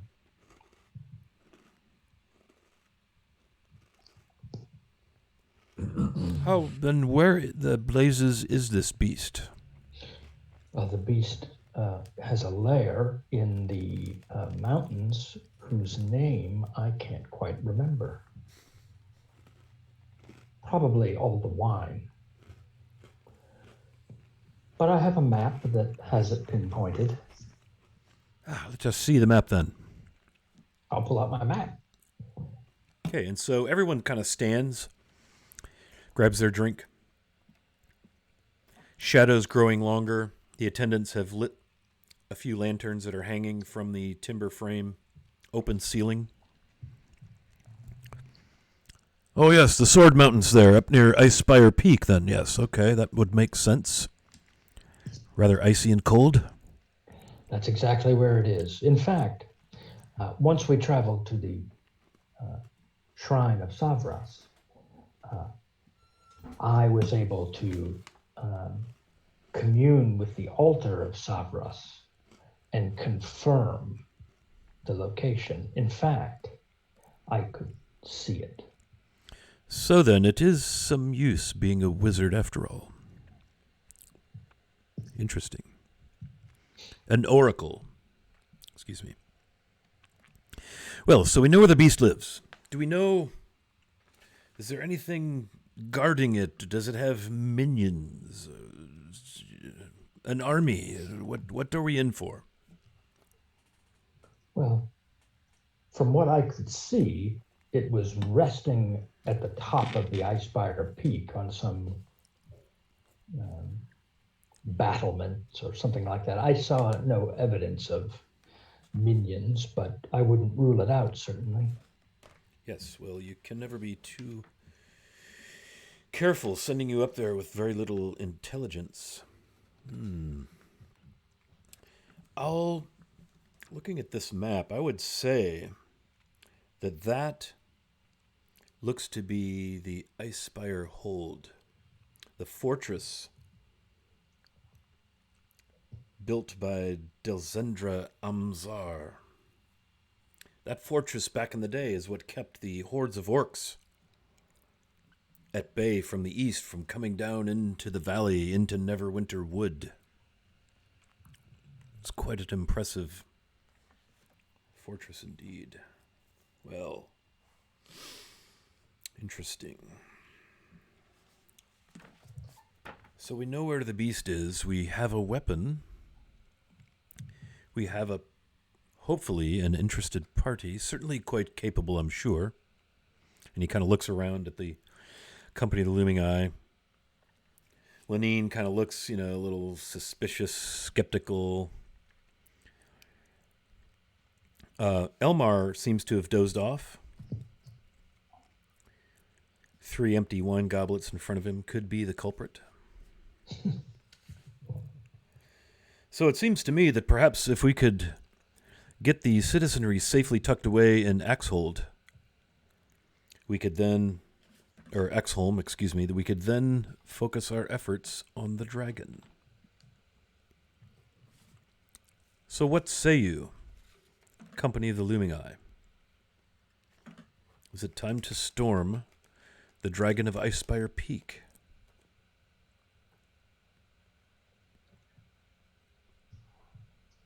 Inspired, absolutely. I thought so. We would offer the sum of 250 gold to each of you for securing Axholm and seeing that the fine folks of this town make their way south and find their way to safety, those who choose to.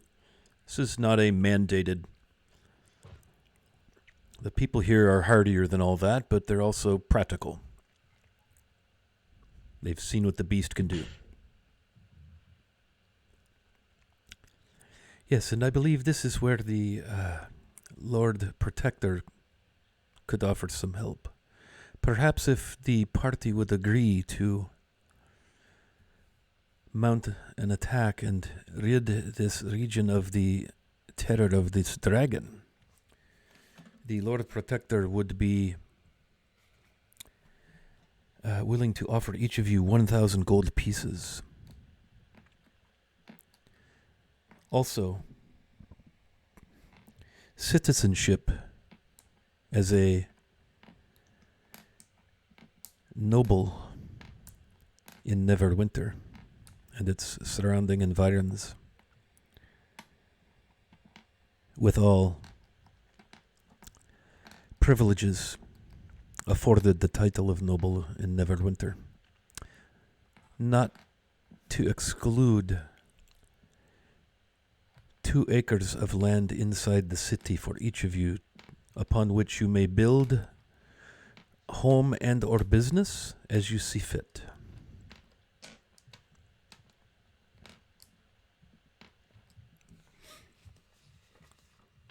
Inside, Ezra's heart just soars. Yeah. Home. That doesn't show it. Does business include a shrine? She kind of eyes you. You are quite serious, aren't you, boy? No, he's just full of himself. Why wouldn't I be? I'm the Oracle of Savras. Yes, the Oracle of Savras. Your business, pardon the expression, is your business. There are no laws in Neverwinter prohibiting religious practice. I mean, you would need to be worshipping on the approved list of deities. And given Savras's very conspicuous absence from everywhere for the last several centuries, I think he poses no threat. I'm sure the Lord Protector would see the wisdom of having such a temple in the fair city of Neverwinter. The Lord Protector, it is wise indeed. Oh, he's most wise. As I have heard. Yeah. Roll me a history intelligence check, Ethan. History. Don't know much about history. You know much about geography? I got a. Well, I'm going to use my advantage. I can do history. So I got a 21. Yeah, you know for a fact that Daggelt Neverember was the Open Lord of Waterdeep, and through some sort of scandal was deposed and essentially exiled from Waterdeep. And he went north to Neverwinter, and he has taken up residence as Lord Protector. And he is, rumor has it he is hell-bent on rebuilding Neverwinter following, the eruption of Mount Hatano and all the destruction that was bent upon the region. He's kind of his self-proclaimed savior of Neverwinter, and he's built quite a following of the citizens, the militia. Even has his own splendid emissary. So, A man after my own heart. yes, person with whom you may share interest. Yes, so the Lord Protector, I think, would be interested to meet each of you. I know I could gain audience individually and together with the Lord Protector should you all return from your mission. When? You have foreseen it, I'm sure. I am the He's seen a Oracle lot of of Savras. Oracle of Sabras, yes. Very nice. Never Ember. So, those are our terms.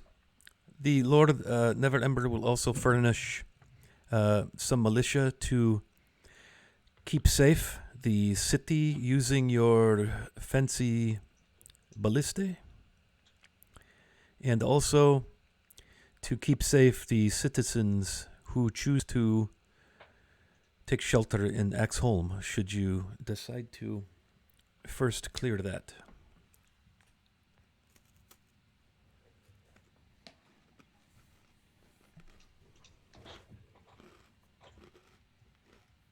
So Ethan sits back and looks at Ezra. I seem to recall I ran into a Rainer, Never Ember, in Waterdeep a while back. Same son, I believe. Yes, indeed, that is the Lord Protector's son, a Lord of Waterdeep. Yeah. He's a good guy. He's a splendid young man, yes. I miss Waterdeep. What a lovely city of splendors. Indeed. A delightful city. A gem upon the Sword Coast. Not so bright as perhaps Neverwinter will be one day, but a gem nonetheless. One day. To Neverwinter. To Neverwinter. To Neverwinter! 3 hours later. Do you wake up? Yeah. Dwarven spirits, yeah. Ezra will keep a quick eye round to the party in the room just to see if she can kind of get the, like, are you in on this? Quick nod from each of them. You'll see Alyssa notice that. She's, why don't we do this? Why don't the town council members and we will go downstairs. We will have drinks, conversation, perhaps step outside for a smoke, some fresh air. I brought my pipe. And we will await your counsel. And certainly you do not need to agree to this evening if you wish to parley with your recuperating final member. But if you wish to turn us down flatly, that would be okay whenever you wish to do that. So we go. And she stands up, and everybody stands up, and Lenine kind of rolls her eyes. Like, I think I'm going to roll. If it's all right with you, if it's just the same, I think I've got a clear picture of what's happening here, and I'm going to get back to the forge. And Town Master just kind of rolls his eyes, nods. And they all kind of work their way down the stairs, leaving you alone in the council chambers of Phandalin. I'm going to say to Ezra, I didn't even know Null wasn't here.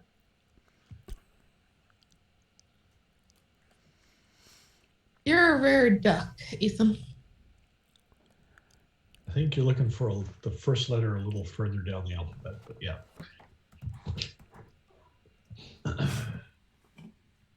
Look, this is clearing out a safe haven for them is one thing. But actually going after the dragon itself is a completely different thing. The money and the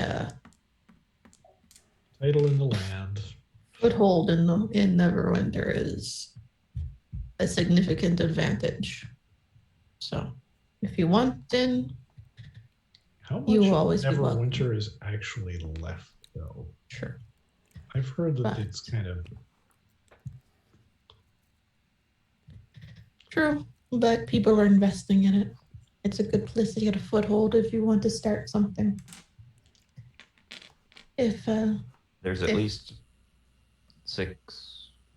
12 acres of land still left, unless we were all getting the same 2 acres and want to share it.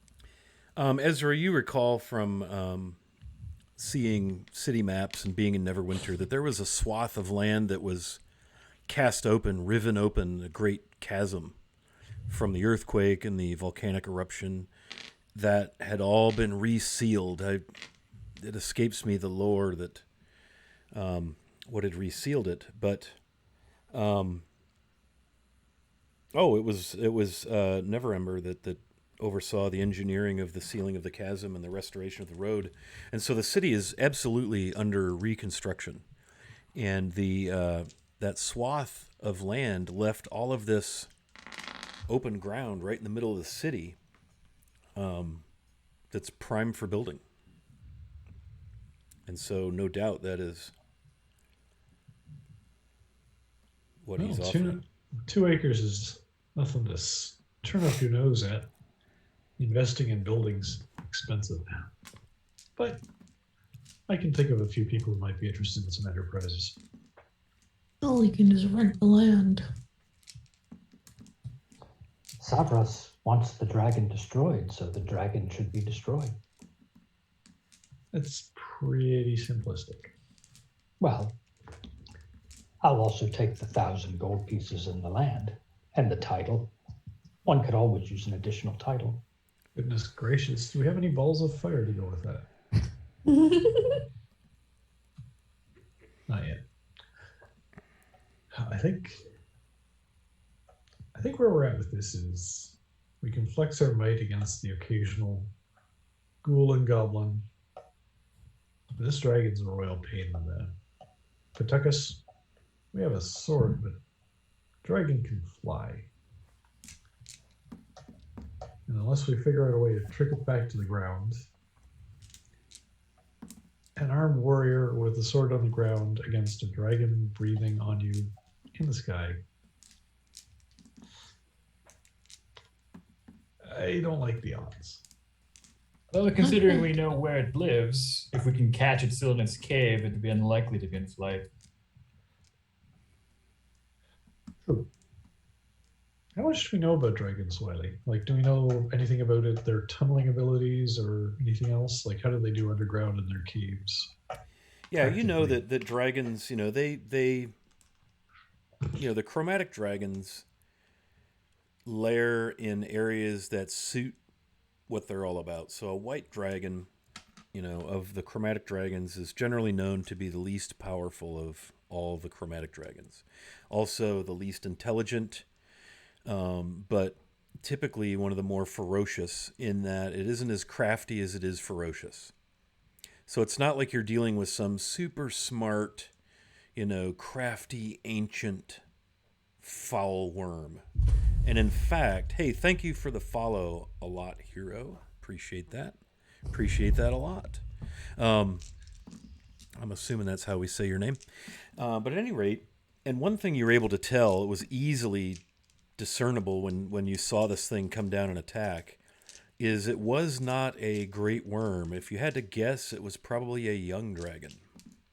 So with youth comes a lack of wisdom, lack of experience, ego, ferocity, rashness. So you're not up against, an ancient, powerful red worm of old ages, that kind of thing. Yeah, but still. You know that they put themselves at an advantage. They usually have some effect on the region around them just by their presence, depending on, you can imagine that it's probably particularly cold and icy and treacherous up there because of the presence of a white dragon. And it's at the kind of the top, the north face of Ice Spire Peak. Yeah. So getting there's going to be another challenge. It's a terrain I know well. Well, that's I good. grew up in very similar. I've traveled very similar for most of my life, so I'll have a good chance of getting us there. And obviously, Van Felt will scout. And if we can get, surprise it, catch it unawares, we might be able to, I don't know, conjure up some sort of distraction. Give ourselves a opening chance. We can but try. You can always cut its throat after a big meal. It's been effective before, just not with dragons, my experience. Yeah. What if we could trap it inside its cave? Perhaps even with us inside. I'm more game for trapping it inside with us outside. But That would seem better. your point is taken. I think that they can burrow, Yeah, I think so too. which means Borrowing, we can stab. yeah, it still means that they can be untrapped. We just have to find a way to neutralize its flying advantage, I think. Well, if we can keep its mouth shut, that would also help. Have some sturdy shields, some large shields can help with that. Perhaps if it was dining on Tanakin Skywalker. It's a good thing there's no one named that here. Correct. There's not? No. Any more than there's an orifice of Skywalker or Severus. Orifices. Oh my. Well, anything's possible. Well, the first thing they asked us to do is go check out the axe hold. Was that right? X-hole. X-home. Axe home. It's axe hole. There's a lot of axe holes around Dalelands. Should So we perhaps- expect? Should we expect the dragon to attack Exhome? Perhaps while the village is en route. That is a good question because we have seen evidence of dragon attack on the major trade roads. Perhaps then we can target its wings specifically. We can find some kind of grape shot or a couple nice placed arrows, perhaps, and then we hit it while it's still wounded. Perhaps. Don't know if it's particularly susceptible to anything. Fire, I'd imagine. Not my specialty. Ethan, Well, I'm you- sure the emissary will be able to answer those questions. Yes. I wonder if they have any fire bombs here. That might be useful. Anything sticky would also work. Yes.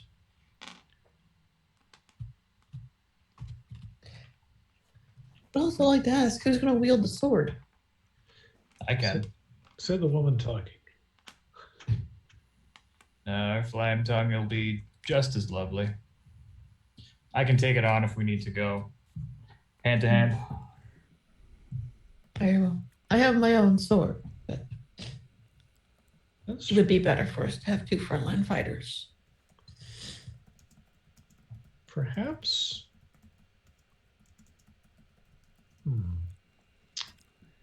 Perhaps our Mr. Seawalker might be able to take advantage of some stealthier maneuvers and find quietly a vulnerable spot on the dragon while the dragon itself is engaged with others at a fighting front.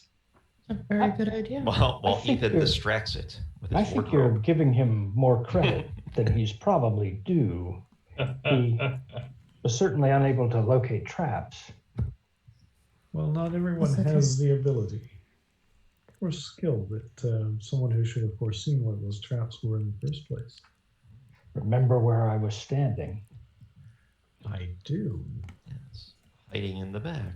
Remember whose clothes weren't damaged with acid. I think this is quite a bit about your loyalties, Ethan, that you would allow us, including your traveling companion, to be hurt without warning. Oh, now you know that wasn't my intent. It's merely a lack of upper body strength. Anyway, regardless, I think Tanner is probably potentially a good candidate to place in a point of sensitivity with the dragon. If One way to find out. Mr. Seawalker is willing to wield the Dragon Slayer. It's too big for me. I'm a lover, not a fighter. If you'd like to practice with it, we can run some drills. What kind of sword is it? A Long sword. Long sword.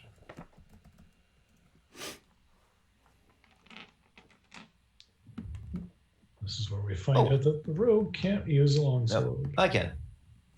I hope so. I think the elven proficiency count comes in there. I couldn't remember top of my head, but yep. So we have options, opportunities. I'm all for it. I mean, at least we can clear out Axholm and get the citizens who want to be there with their supplies, at least for a time. I don't know if we can see about making other connections from Axholm to other towns nearby for supply and resupply for them. I certainly wouldn't want to leave them there any length of time without, well, frankly, food. They mentioned the likelihood of more undead. Is there anything we can perhaps prepare for that? It was quite unpleasant last time. Fire. Lots of fire. Fine by me. Yep. Maybe invest in some fire arrows.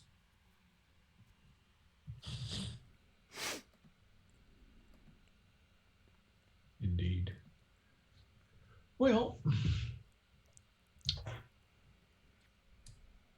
Yeah. we should learn what we can of the keep. See if anyone has a map inside or something like that. Dwarven Maid means it's probably going to be trapped and probably well put together and has worn well the ages that it has been abandoned. Well, perhaps all the traps have already been sprung. But I'm confident Tantric Streetwalker will trigger them for us. Yes, and I'm sure the orifice Discover of them. Walker will actually guide us through them anyway. What? Who? Where?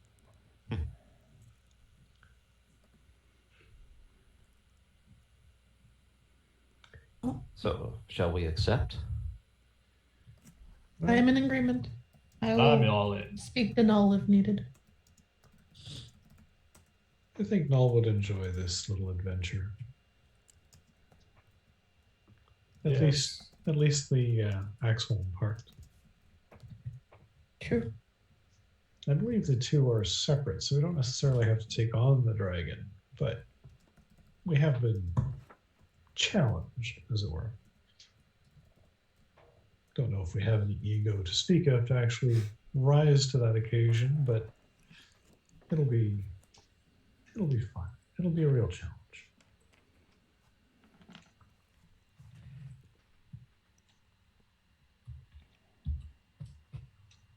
We all gotta die sometime. When am I dying with a title? And land. And old age. I probably won't see that one. Sure you will.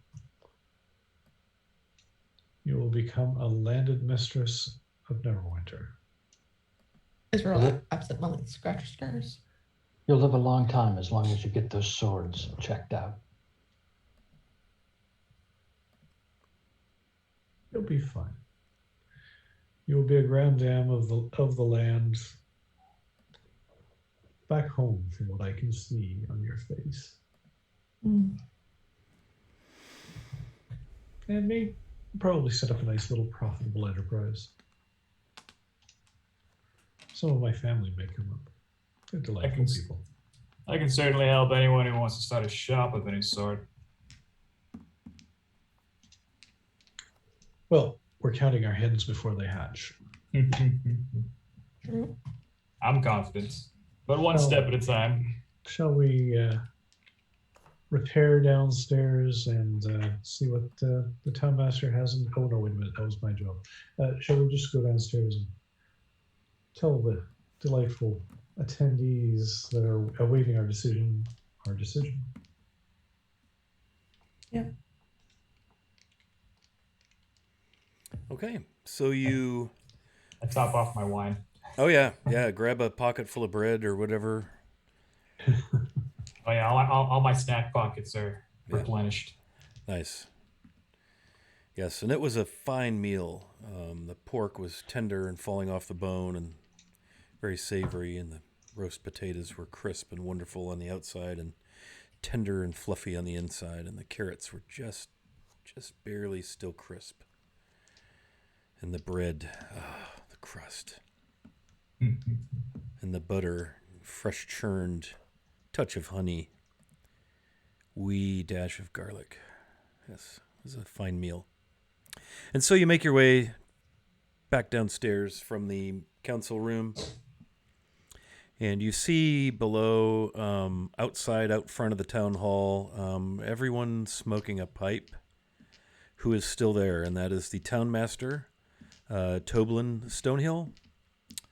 Of course, the emissary, Alyssa Fellwind, and Halia Thornton. Absent are Elmar and Lenine, assuming they probably went back to their respective shops or domiciles.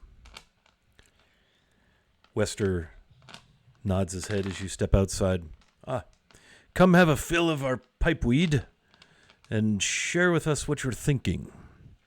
And he kind of leads you around to the side of the Townmaster Hall between that big building and the single-story cottage in which he lives. And there's a nice garden area.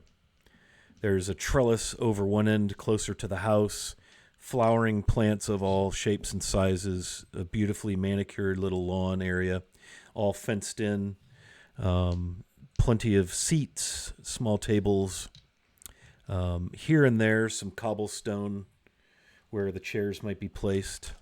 Please. And you see more wine decanters and another pony barrel of ale, presumably from the tavern. And everybody seats themselves. Anyone for a smoke? Yep. Jacob will sit down, pull out his pipe, and tamp some of the pipe weed in and light it up with a fire stick and take a big draw and blow a big It's nice. smoke ring. It's sweet, has a cherry taste to it, along with the tobacco. So what say you, Company of the Looming Eye? Have you reached a conclusion? Do you need more time to consider? What questions have you? And Alyssa looks over at him. Oh, Townmaster Wester, please don't be so pushy. We want them to feel fully autonomous in their decision. We want them to be desirous of this mission. Well, I think we're desirous of the mission for sure. Well, very well then. But we're at a loss as to kind of how to ground the dragon so we can actually fight it. We have some ideas. Yes, of course. Strategy, tactics, so forth, yes. Dragons, no feeble enemy, of course. Although I suppose we could count our blessings that this is a white, icy beast, not known for its cunning or its strategy so much as for its temper, its ferocity, and stupidity. You should be able to find a way to have that play into your favor, yes? We can certainly try. It just strikes me as problematic that we may have one fighter on the ground with a formidable weapon and a dragon flying overhead. But we may be able to work something out to get it to come down to our level. I know all about trying to get people to come down to my level. So you would, wee man, yes. I When like in that. doubt, go for the wings. That would make sense. Grounded by injury Or insult. or insult, yes. I understand the white dragons, especially the younger ones, are easily baited, easily offended, often angry, ferocious. Sounds Now like we a know. certain oracle. I'm saying now we know what his role will be. Yeah.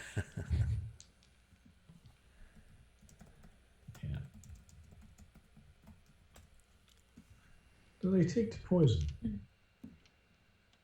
Well, most living creatures don't fare well when poisoned. I don't. I'm not.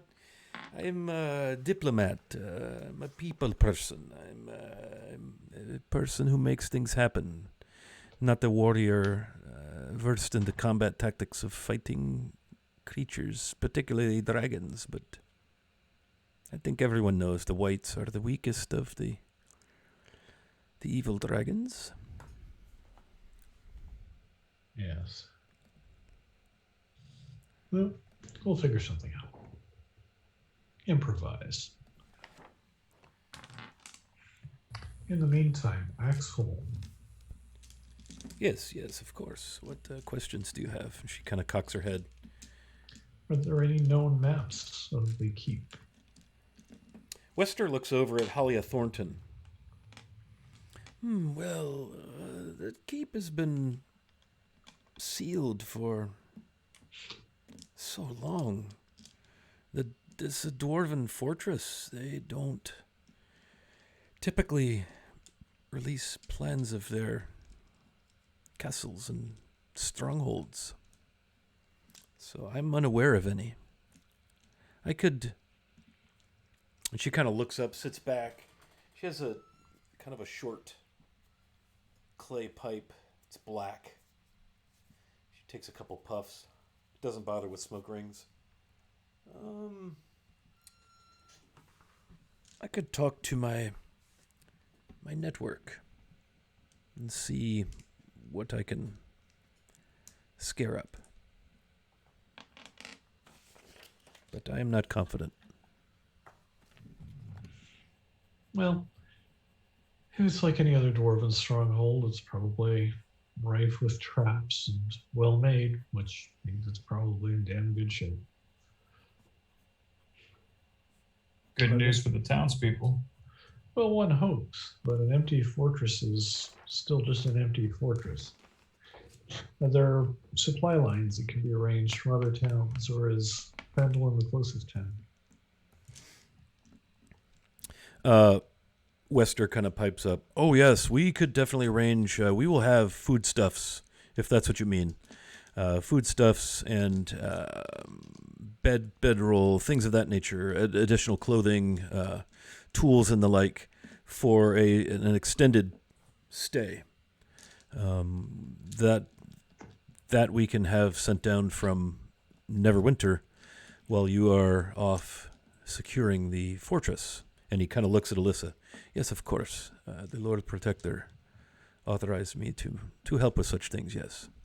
You are in the protectorate of the city of Neverwinter. So yes, we can arrange for supplies and gear such that would be ample for a long stay in this fortress.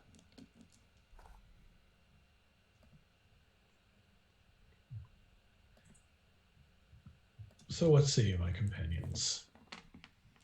On the morrow? On the morrow. Take that as a yes. Certainly.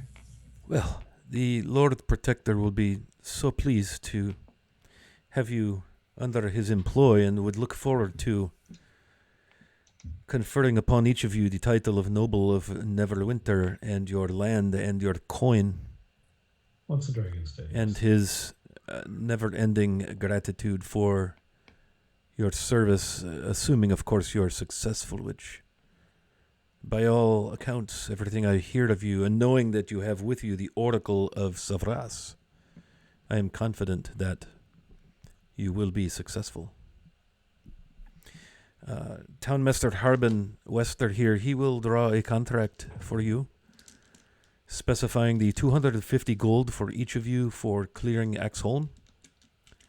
And then, upon the successful riddance of this threat to the region in the form of the White Dragon, you will be each paid 1,000 crowns of Neverwinter.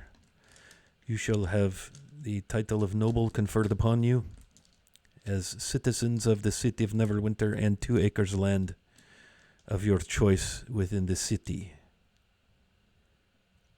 for your own purposes, as long as they abide by all of the regulations set forth et al. And so forth and such in fine print and all of that. She kind Out comes the lawyer. She kind of smiles smugly. So I have the contracts ready. Wester will prepare the local documents for the 250 gold for Exholm. And then perhaps when your companion is feeling better, perhaps tomorrow you can come sign the documents and begin preparations. And I will make my way back to Neverwinter with these glad tidings. Awesome. She fills her wine glass and offers to fill everyone else's glasses and rises. A toast then to your continued good health, to your success in our venture, and to future interesting arrangements we might engage in when you arrive as heroes in Neverwinter for your audience with the Lord Protector. Hear, hear. Here. Here. And she throws back her entire goblet of red wine and sets it down and repacks her very long, slender, dignified, wood-carved, looks like an elvish pipe of some sort.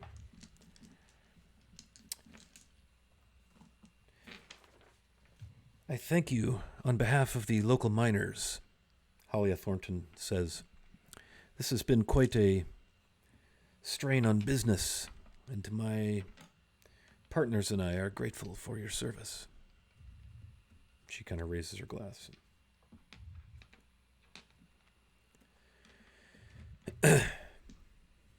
And so it goes. It's just, from then on, just kind of a nice, relaxing evening in the garden of the townmaster.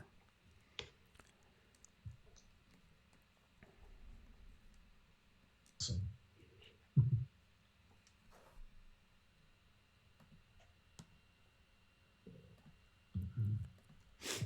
In moving through the townmaster's home, are there parts that we are explicitly not seeing, or Oh, you've never been inside his home. You've always dealt with him in the townmaster hall.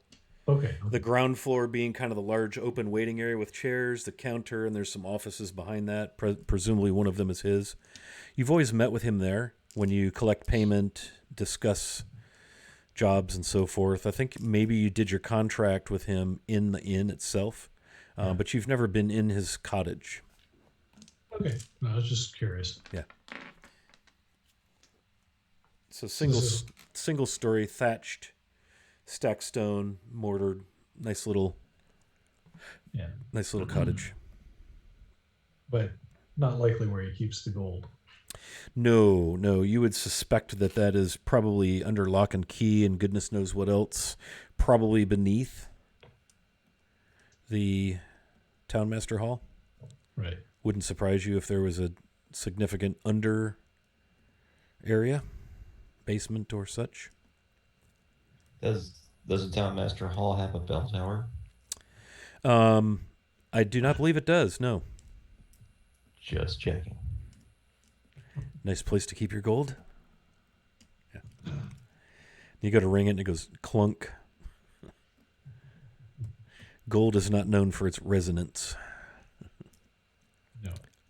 Yes, so after a time, a bit of drinking, some small talk, news of the region, news of the city, what you're able to glean from Alyssa Fellwind is that construction, growth, prosperity are slowly returning to Neverwinter. By all accounts, her description of the Lord Protector's relationship with the citizenry and nobility, and there's not much nobility. Most of it fled or was killed under all of the awful circumstances. But things seem to be going along nicely for the Lord Protector. And the city is slowly, some people are moving back. More of the artisans, Neverwinter was known at one point. What did they call that city up there? They had kind of a nickname. It was like the city of skilled hands or something because of all the wonderful artisans. So yeah, it's news is good up there. Things are improving. Yeah. You know, there are still dangers beyond the city walls, dangers on the high road. You know, she was not traveling alone. She was accompanied by a retinue of the Lord Protector, swordsmen, polearmsmen, all on horseback with a hansom cab kind of a arrangement. So, yeah. But the end of the evening is nigh upon you. It ends uneventfully. The town master and Alyssa retire to his cottage and bid you farewell. Stonehill would probably walk back to the inn with you. Halia would walk also until her path splits from yours as she returns southward to the Miners' Exchange. And so it goes. So what will the party do? It's fairly late. It's dark. It's a starry night.